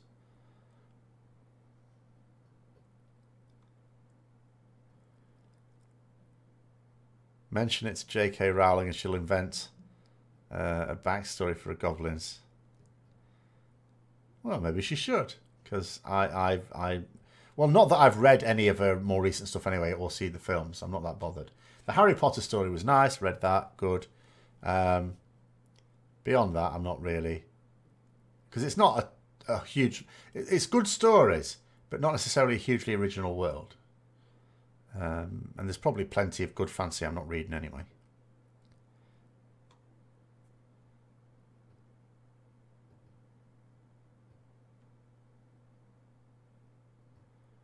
Pretty sure Goblin runs EA Activision. Oh. Yes, I have read the Silmarillion, yes. A few times. Babylon 5 MMO? No. What would be the... well, I wouldn't be in favour of a sci-fi MMO anyway. I would not play it. I don't like sci-fi games for some reason. I don't really know why.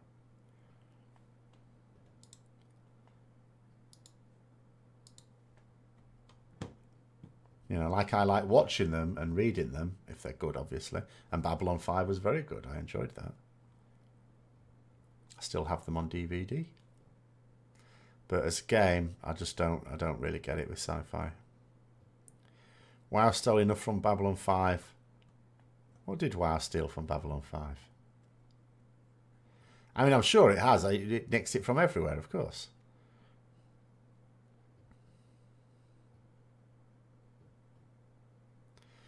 Aelfs isn't a noun title the likes of Elforth non-correct. Well, I assume they've copyrighted it because that was the whole purpose of doing it. I don't think they would just put an A in front of it for no good reason. They might as well just carried on calling them elves. I don't really fully understand the reasons of it because I wasn't playing Warhammer at the time they did all this.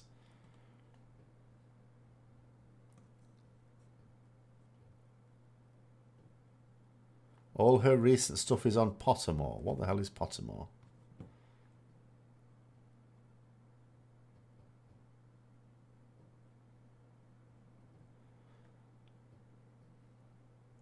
Sorok is playable by the Horde. And ogres. Ogres are a bit big. I mean, I suppose Tauren are fair size. But, well, I suppose they could do ogres. Your girlfriend pointed out that Thete is a nickname for Doctor Who. Indeed. And it is entirely why I picked it. Well, there's two reasons why I picked it. Basically, it comes from when I was young and I was playing Dungeons and Dragons and I needed a name for my Paladin. And at the time, I was a big Doctor Who fan. And the where it comes from is the Armageddon Factor. There's a story from the 1970s. So the Armageddon Factor, it is noted that his nickname, according to Drax, is Thete. And also, I was reading a lot of stuff on like Greek stories and things like that. And the word Thete also means someone of lowly origins, basically a peasant. And that also seemed to suit my Paladin backstory as well. So I called my Dungeons & Dragons Paladin Thete. And so then, of course, when I made one in World of Warcraft, I called that Thete as well. So yes, it is very much based on that. Favourite fantasy series that's not Lord of the Rings to read? If I'm allowed to pick Star Wars, I would say in the Bane trilogy is my favourite non-Lord of the Rings series. If I'm not allowed to pick Star Wars, then I would say the Gotrek and Felix series. Even though the quality of the writing wasn't amazing in terms of its technical quality, but the stories were very good. Your favourite thing about goblins is the fact they have so many variants. The D&D monster manuals really capitalised for me. Well, of course, indeed. I mean, anything that comes from actual mythology, like lots of different cultures will have their own idea of goblins as well. Some more malevolent than others, and some not.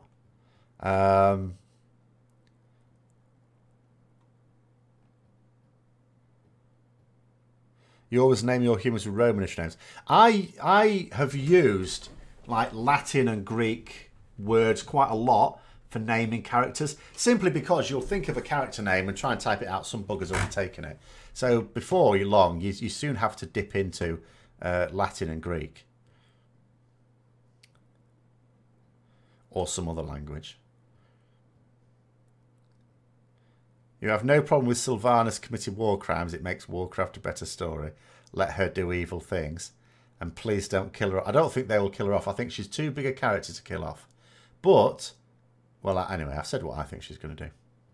But I think she is... Well, I know she's not going to be Warchief, because there was an interview where they super heavily implied it before BFA, or around about the time BFA launched. You love Forgotten Realms books. I know I've read some, but I can't remember, unfortunately. Armour texture stretching on a playable ogre character would look even worse than it does on Pandaren males. Well, I mean, there are some characters where you just have to accept that you are not going to look good in any armour. Like, Tauren have accepted that since, like, 2013 or 14, whatever the hell now. No, what am I talking about? 2003. Is that when it came out in America? Or was it 2004? I can't remember. You just name your characters after dead characters in WoW. That's a bit grim, isn't it?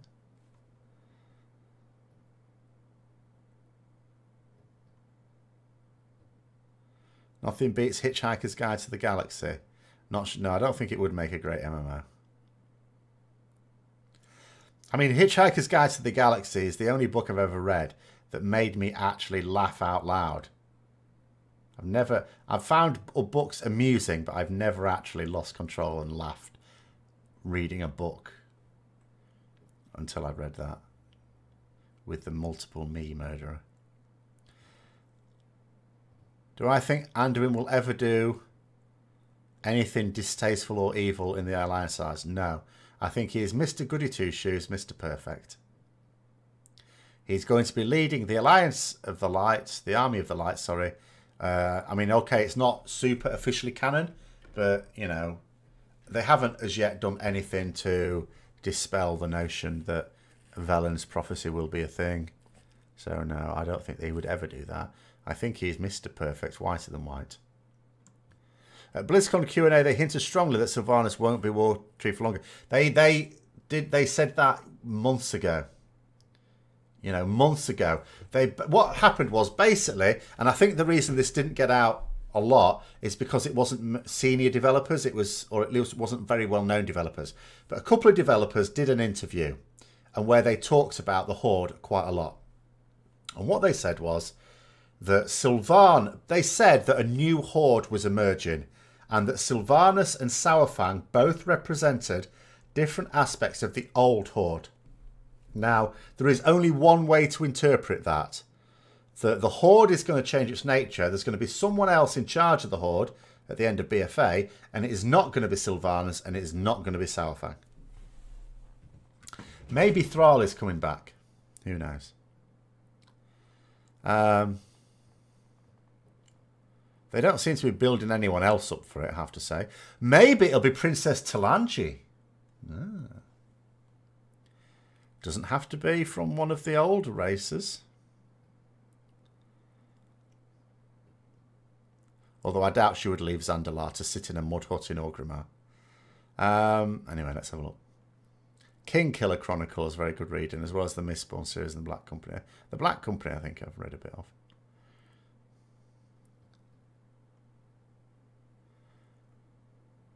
MMO mechanics would butchers Hitchhiker's genius. Well, I mean, the best MMO surely would be one that someone actually just comes up with original stuff for, like based on completely its own IP would be way better. I think one thing that makes World of Warcraft so good is it's based on previous games. Now, okay, the retconning is shit. I wish that didn't have to happen. Well, it doesn't have to happen, but they do it anyway. But I think the fact that it's come from games and game stories is good. Then again, Arthas was Mr. Good Guy at 1.2. I don't think he was, if I'm honest. I don't think he was. Even in Warcraft 3, when he was like being a paladin or the rest of it, he was impetuous and he was a bit of an... I thought he was a bit of an arsehole, I have to say. I don't think he was anything like Anduin. Anduin is proper goody two-shoes. Arthas just barely did as he was told. Sometimes. And even then, Uther still had plenty to complain about. Bane will be war chief. He's pathetic. They need a proper strong war chief again. Gallywix, it will not. Good God, could you imagine? Oh dear. Do you think we'll finally be on the same side? The debate in splitting the player base back when WoW was created, maybe they are re-emerging us. I have no idea. The problem is, although I've put in predictions for the storyline for BFA, the problem is that they've already demonstrated that they will do something that makes zero sense, so they could easily do that again. You like the old sci-fi books like Jack Vance and things like Day of the Triff. Oh, Day of the Triffers was excellent. They probably planned him to be a bit of an Anakin from the start. No. Anduin will never do any wrong. I guarantee it. Thrall will be war chief. Maybe he will. He's the only one that makes sense at this point in time. I don't really see them building anyone else up for it. If they even try and do it with Bane, they will lose all credibility in my eyes. Do I think there is Horde bias in terms of development? An example would be how the burn of Teldrassil was nothing but a plot device to put Sourfang's mopey manifesto in effect. I don't want to say that there is, but what I would say is I can well see how people would easily be able to argue that. So, maybe. I don't have the opinion that they definitely do. But at the same time, I would struggle to argue forcibly against it. Other than to point out that there are emerging major alliance storylines, such as, for example, Talia and her link with the Lich King. That could be a burgeoning alliance-based storyline for the next expansion, say. But I think certainly this part and potentially the whole of BFA is probably very, very Horde-themed. But then it could be argued that Legion was very Alliance-themed. Because you look at the major NPC playmakers in Legion, you had Khadgar, you had Illidan, and, you know, Aegwyn. So, what was the Horde's input, really, to Legion? Wasn't really a lot. So, I don't think that it's like a... You know, you could argue maybe a bit of a Horde bias for BFA, but maybe you would argue there's an Alliance bias in Legion. And maybe there'll be an Alliance one in the next expansion. The Horde is always proactive in the story. Does that bother the Alliance? Are they? I'm not sure that either side is very proactive. Sad to see that Dave Georgeson isn't part of the Pantheon team he made. Oh, I don't know who that is, sorry. Clearly Blizzard's heart's in the Horde. I don't know. You wonder whether Chris Metzen's cameo at BlizzCon was a hint to Thrall's return. I mean, the biggest hint to Thrall's return is the fact that, one, I know that Sylvanas and Sourfang are not going to be the war chief. And there needs to be a war chief. Oops. And who else is there? That doesn't mean to say I'm certain it will be Thrall, but it would make the most sense. Even though he also needs to sew his balls back on after being so pathetic in Legion. Actually, how old is Thrall's son? Maybe it'll be Thrall's son. He's probably not old enough yet. But imagine that. You could have Thrall in Orgrimmar with a little, you know, with his little kid beside him. And maybe in a few years his little kid will get a bit bigger like Anduin did. You feel they have purposely made the Alliance to look foolish and weak repeatedly, Sylvanas escaping right in front of 4 powerful alliance members. Oh yeah, that was absolutely stupid. That was the stupidest thing they did. That was the worst thing they did, I think, in terms of the BFA storyline. There was an awful lot of like story elements that just do not make sense. Zappy boy for Warchief, behave yourself. Maybe the Blood Elves, but yeah, that thing where you basically had Illyria, Gen, and Jaina, all of whom would have in an instant killed Sylvanas. Anduin wasn't specifically telling them not to either. And they allowed Sylvanas to walk right up to killing distance of Anduin. She easily could have killed him, and not one of them made a move to stop her. Khadgar is neutral. No, he's not neutral. He's not neutral. You know, it says, otherwise he'd help us. No, he's not. The thing, they've just dropped the character. They do this all the time. They drop characters. Like they dropped Jaina. They didn't have a role for Jaina in Legion, so they just dropped her. They don't have a role for Khadgar in BFA, so they've just dropped him. They do it all the time. Remember, Khadgar reappeared in Legion, in TBC. Where the hell was he until Warlords of Draenor? Super powerful mage. Where was he? Nowhere to be seen. Shaving his beard. It took him 6 or 7 years to do that. But they're very bad at it. See, the thing is, you think you attributing a motivation to a character because they're not doing anything. But it's not really true. Because you're assuming that the people writing the story know what they're doing. And that like a good storyteller, when a character isn't appearing for a certain amount of time, they're still considering what they'd be doing so that they can explain it properly later on. They don't. They just drop them. It's like, we don't need Khadgar for this expansion. He's gone. Maybe in the future they'll decide they want him again. And they'll bring him back. And they won't even bother to think of a good backstory for what he's been up to. I mean, look what they said about Jaina. What was she doing during Legion? Oh, she was off fighting demons on her own. Really? You know, one of, if not the most powerful mage in the world. Where was she fighting these demons then? Not where the demons were. No, because we'd have seen her then. Absolute nonsense. They don't even try and come up with a good story.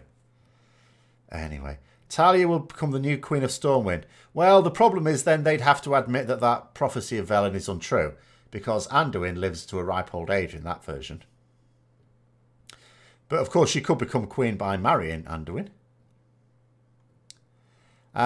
If that's what you meant. But anyway. Illidan isn't really on our side. Yeah, he is. He was always on their side. He was, you know, to be fair to poor old Illidan, he was still on our side even after he'd been imprisoned, you know. And Tyrande and Malfurion would complete arseholes to him.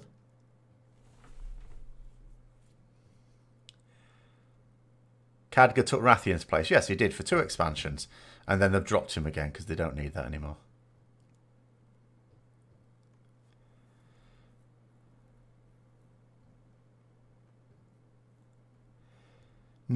They were not strong enough to take out the Banshee Queen. They easily could have taken her out. I don't know why they didn't. Basically, Jaina should have frost-novaed her in place. Illyria could have shot her eye out with an arrow. Gen could have ripped her belly open. And Anduin could have chopped her head off. Piece of piss. Just... It's not even about the Alliance leaders not killing Sylvanas.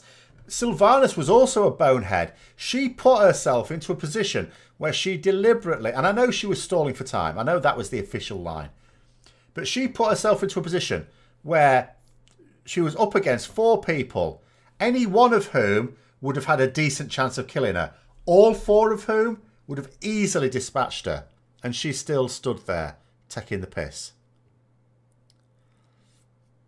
Anyway. Sylvanas Windrunner could have killed all those Alliance leaders. Rubbish. Absolute nonsense. Other than the fact that they all just stood there. They all should have killed her on sight. Well, alright, Anduin got to say, look, I don't actually even know what's going through his head, because his plan was to capture or kill her. When it was obvious she wouldn't be captured, he didn't kill her. But also, how on earth were they going to capture her? Far too dangerous. It's not like leading Saurfang away. If she agreed to be taken into custody, that would have been a huge warning sign. But there. Well, you say you love Sylvanas, but they're ruining your favourite character. They're ruining everything at the moment. The storytelling is appalling. It's just the little details that are wrong with it. It's not anything major.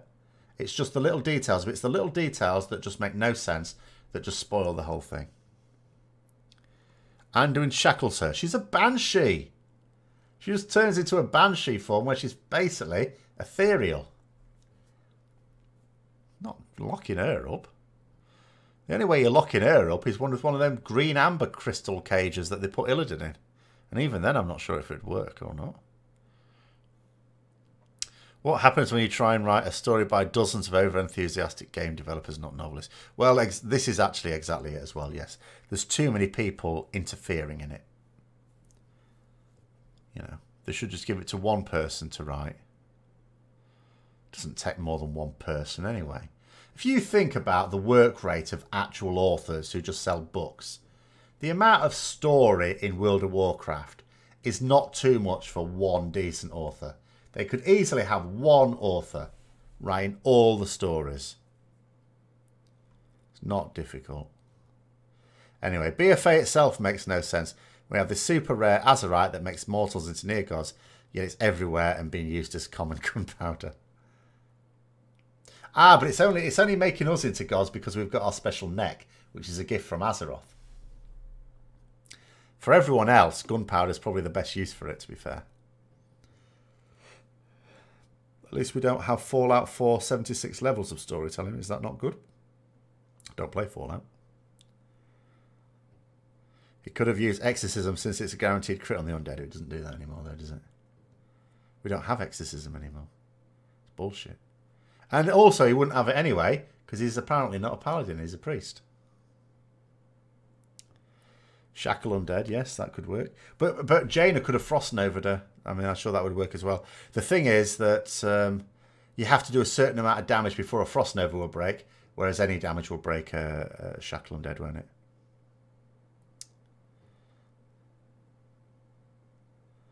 Before the Storm tells us that just holding Azerite can make you smarter and more powerful without the neck. Who is it? Well, yeah, but who? Who has become smarter with it? Not Anduin. He hasn't grown any brains. Or any of the rest of it. All 5 people in that room were completely devoid of brain. And the only one who has an excuse is Sylvanas, because maybe hers has rotted away. Do I think Bwonsamdi is going to turn on us? He's never been with us. He's only after his own things. He's a user, isn't he? He has his own little schemes.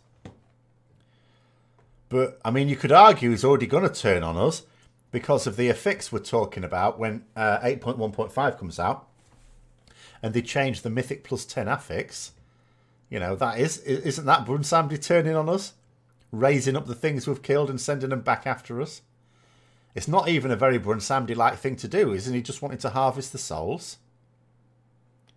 Why would he why would he raise them back up? So even that doesn't make any sense, actually, now that I think about it.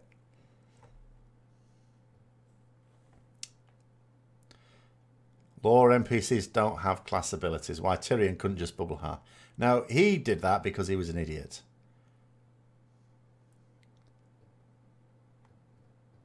He was just a fool. Although, to be fair, with ICC, sometimes mechanics happen that prevent you bubbling. That does sometimes happen. The Goblin and Gnome was able to think far better than even they realised by just coming into contact. If the Gnome had become that intelligent, she would have killed herself.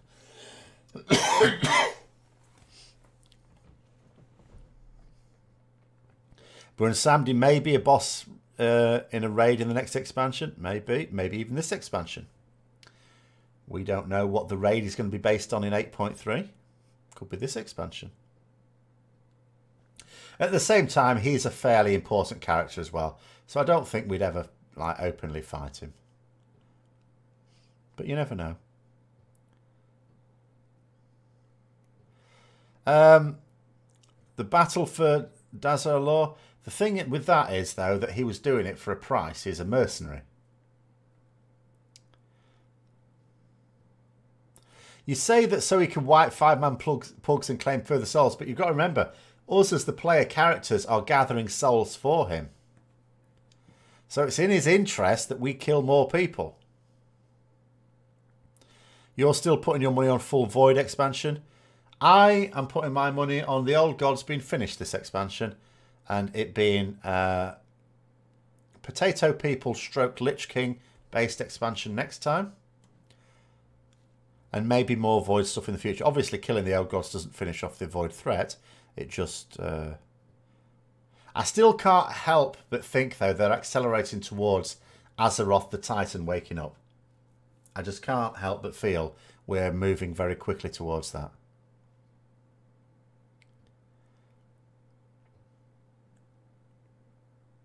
Oh, yeah, Bwonsamdi appearing in the next Lich King expansion, maybe. Yeah, Bwonsamdi, I'm sure, has got an awful lot of, you know, rivalry with the Lich King, you would imagine.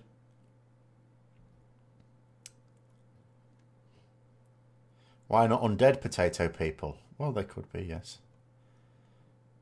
I mean, potatoes have blight as well. World of Warcraft, Wrath of the Second Lich King. No. Return of the Lich King. They couldn't call it that, could they? They couldn't call it that. That'd be such a bad title. Vol'jin, the new lower of light. I don't know. I don't know what they've got planned for Vol'jin, I have to say. I'm not sure why he should become a lower, though, really. After we defeat the Void in BFA, we will spend the rest of our days fighting each other. No. There'll always have to be that separate threat, that external threat. Even in BFA, which is supposed to be about faction war, and where, you know, they've now obviously confirmed there's even going to be faction NPCs in the raid. Actually, that's something Alliance are not happy about, unless I'm missing something, because there's a mount available to Horde players from that raid, not to Alliance players. Unless you can get it from some other source. That seems a bit mean.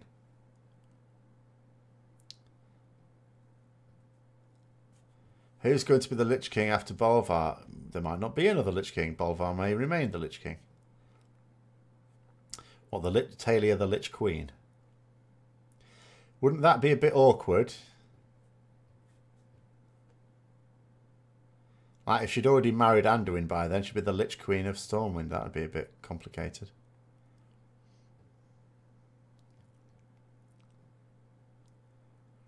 We'll get a mount in the next raid and Horde won't. But that still doesn't solve the problem that there's people that like to collect mounts.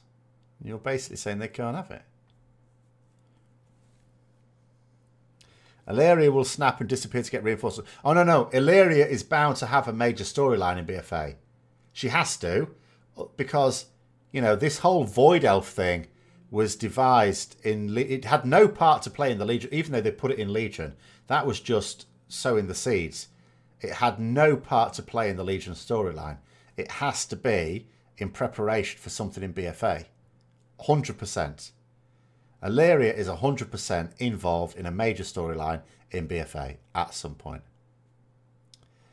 Think of the strategic might the Alliance would have. Yeah, but as people keep pointing out, the Alliance already have a massive amount of military might. You know, we live in castles, not mud huts. There are technically far more territory. Most of Kalimdor is just wilds. You know, the Tauren live on a hill. You know, we've got spaceships with massive laser cannons, which we didn't think to use. We've got huge... The Alliance, militarily, is massively powerful, but they always seem to arrange it so that the Horde and the Alliance seem evenly matched. Somehow. Anyway. Helya could pop up again. Haven't we killed her? I'm pretty sure we killed her. I don't think we just knocked her on the... clubbed her over the head and knocked her out, I think we were actually supposed to have killed her, weren't we? I mean, she's dead. She's not immortal. She's not even supposed to be on the same level as a keeper, and we've killed keepers. Or at least one keeper.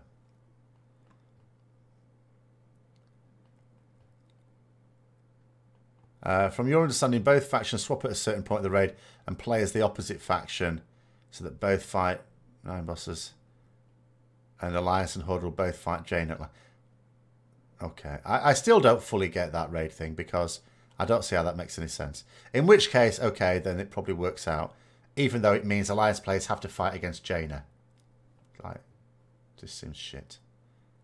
If that's the case, that just seems shit. But I have to confess, I don't fully understand all the details of the new raid. If Tauren live on a hill, does that make the leader the king of the hill? Yes, he's king of the hill. Except in reality, it's Sylvanas that tells him what to do. Even when she visited the place, she told him what to do. Why do we keep losing every skirmish with the Horde? Because we keep forgetting that we've got spaceships with laser cannons and mages that can fly ships and fire magical cannonballs. We keep forgetting that we've got all this military might. You know, that we've got the most powerful wizards. We've got paladins. We've got everything you could possibly need to win a war. We just seem to conveniently forget we've got it. You love me going mad about Alliance spaceships versus Horde mud huts. Well, it's ridiculous. It's a nonsense. Balula said, a loon will be the final boss of 9.3. Behave yourself. What is a loon? No idea. A loon may even be a manifestation of Azeroth's will. Who knows? Jaina is the final boss for all. Well, that'll be a bit grim because we're fighting Jaina in 8.1.5.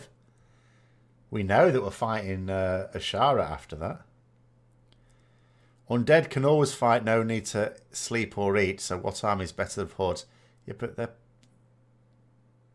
not very threatening.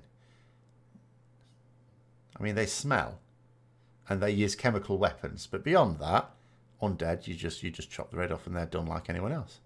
And their head is easy to chop off because there's no muscle like to resist your blade.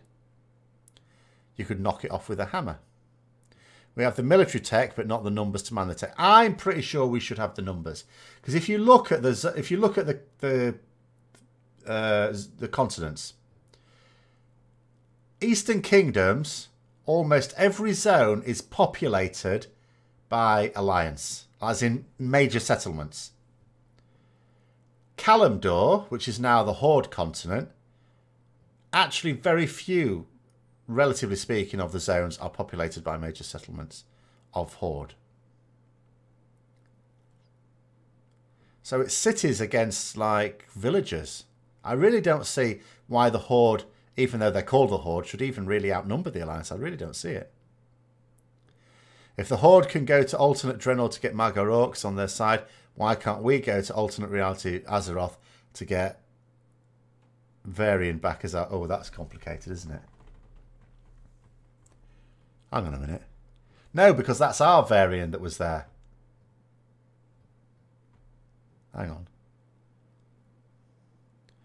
There isn't a gateway to alternate reality Azeroth, that's why. There's a gateway to Draenor, but not Azeroth.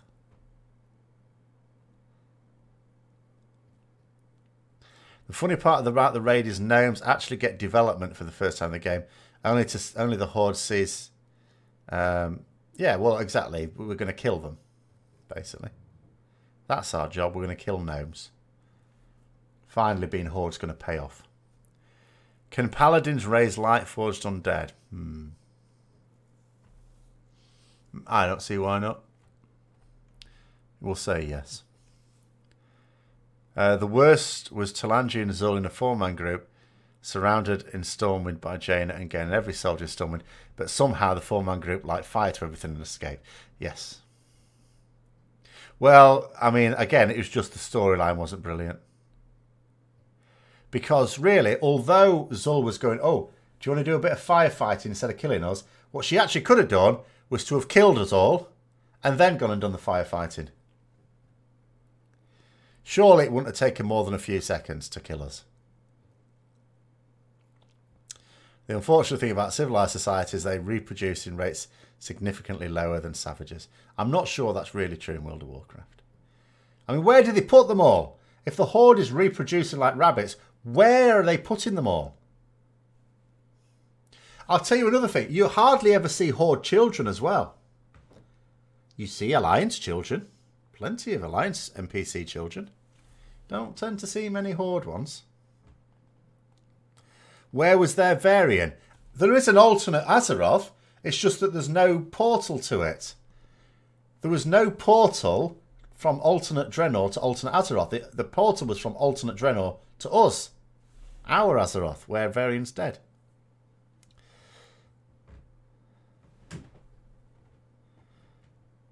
Maybe they're using the Vietnam model. Well, no, the idea with the Viet Cong is that they were using guerrilla tactics. The Horde don't even do that. The Horde turn up in big numbers. Well, what they call big numbers. It's just, I don't understand why we don't just flatten them. Especially now we know what Jaina can do with that ship. Next time the Horde are standing there ready for a pitched battle, why doesn't she just get her flying ship out? She doesn't even need the ship. The ship is an irrelevance. She just... Everything she did was her own magic. She can just float up there and just turn everyone into ice. Maybe leave one. Actually, no, it'd be hilarious. What would be absolutely hilarious? Turn everyone, apart from one Horde soldier, into ice, and then look down at that Horde soldier and say, what are you going to do now? What is your plan now? Let me see your plan B. I am all agog to see. But no, they don't do that because that would be too simple. We can use Khadgar to open a gateway. I'm pretty sure the idea of opening gateways is bad. It was Gul'dan that did that because he didn't give a shit. We know what it did to Draenor. It split it like an egg. You still think we'll be seeing Hakar before the end of the expansion? I'm not sure. I don't believe we will. You think we'll see a revamp of AQ 20 or 40 into a mega dungeon and newish raid? Not impossible. I mean, I hope they don't reuse assets like that. But I do think that in 8.3 we're going to be taking out Unzoth. I really do think that. If we want to talk about populations, both factions would be extinct because we have faced threat after threat while fighting each other extra expansion. Think about how many soldiers were lost. It was mostly us doing the fighting there, to be fair. Yes, yes, never mind Clark's Law. Right, as a Horde player, you're saying quite a few pro-alliance statements. No, I'm not a Horde player. What I am, right, is an alliance spy pretending to be in the Horde. I'm always on the alliance side. I'm on the Horde to seed ferment, you know. So I am on Sourfang's side because he at the moment is the weaker faction within the faction. So by supporting Sourfang, I can create a schism within the Horde and weaken them from the inside. You see, it's all perfectly well thought out. Anyway, we'll have to finish it there because it's gone well past time, and I've probably got things to do. But there we go. I'll just finish with that point. So basically, I am an alliance spy within the Horde, and there's nothing you can do about it. What do you mean my own writing is shaky as Blizzard? It's perfect. My backstory is perfect. I'm not a gnome agent. That would never work. But anyway, I'm going to call it there then. So thanks for coming on, everyone. Have a good night all. And until next time, I will see you later.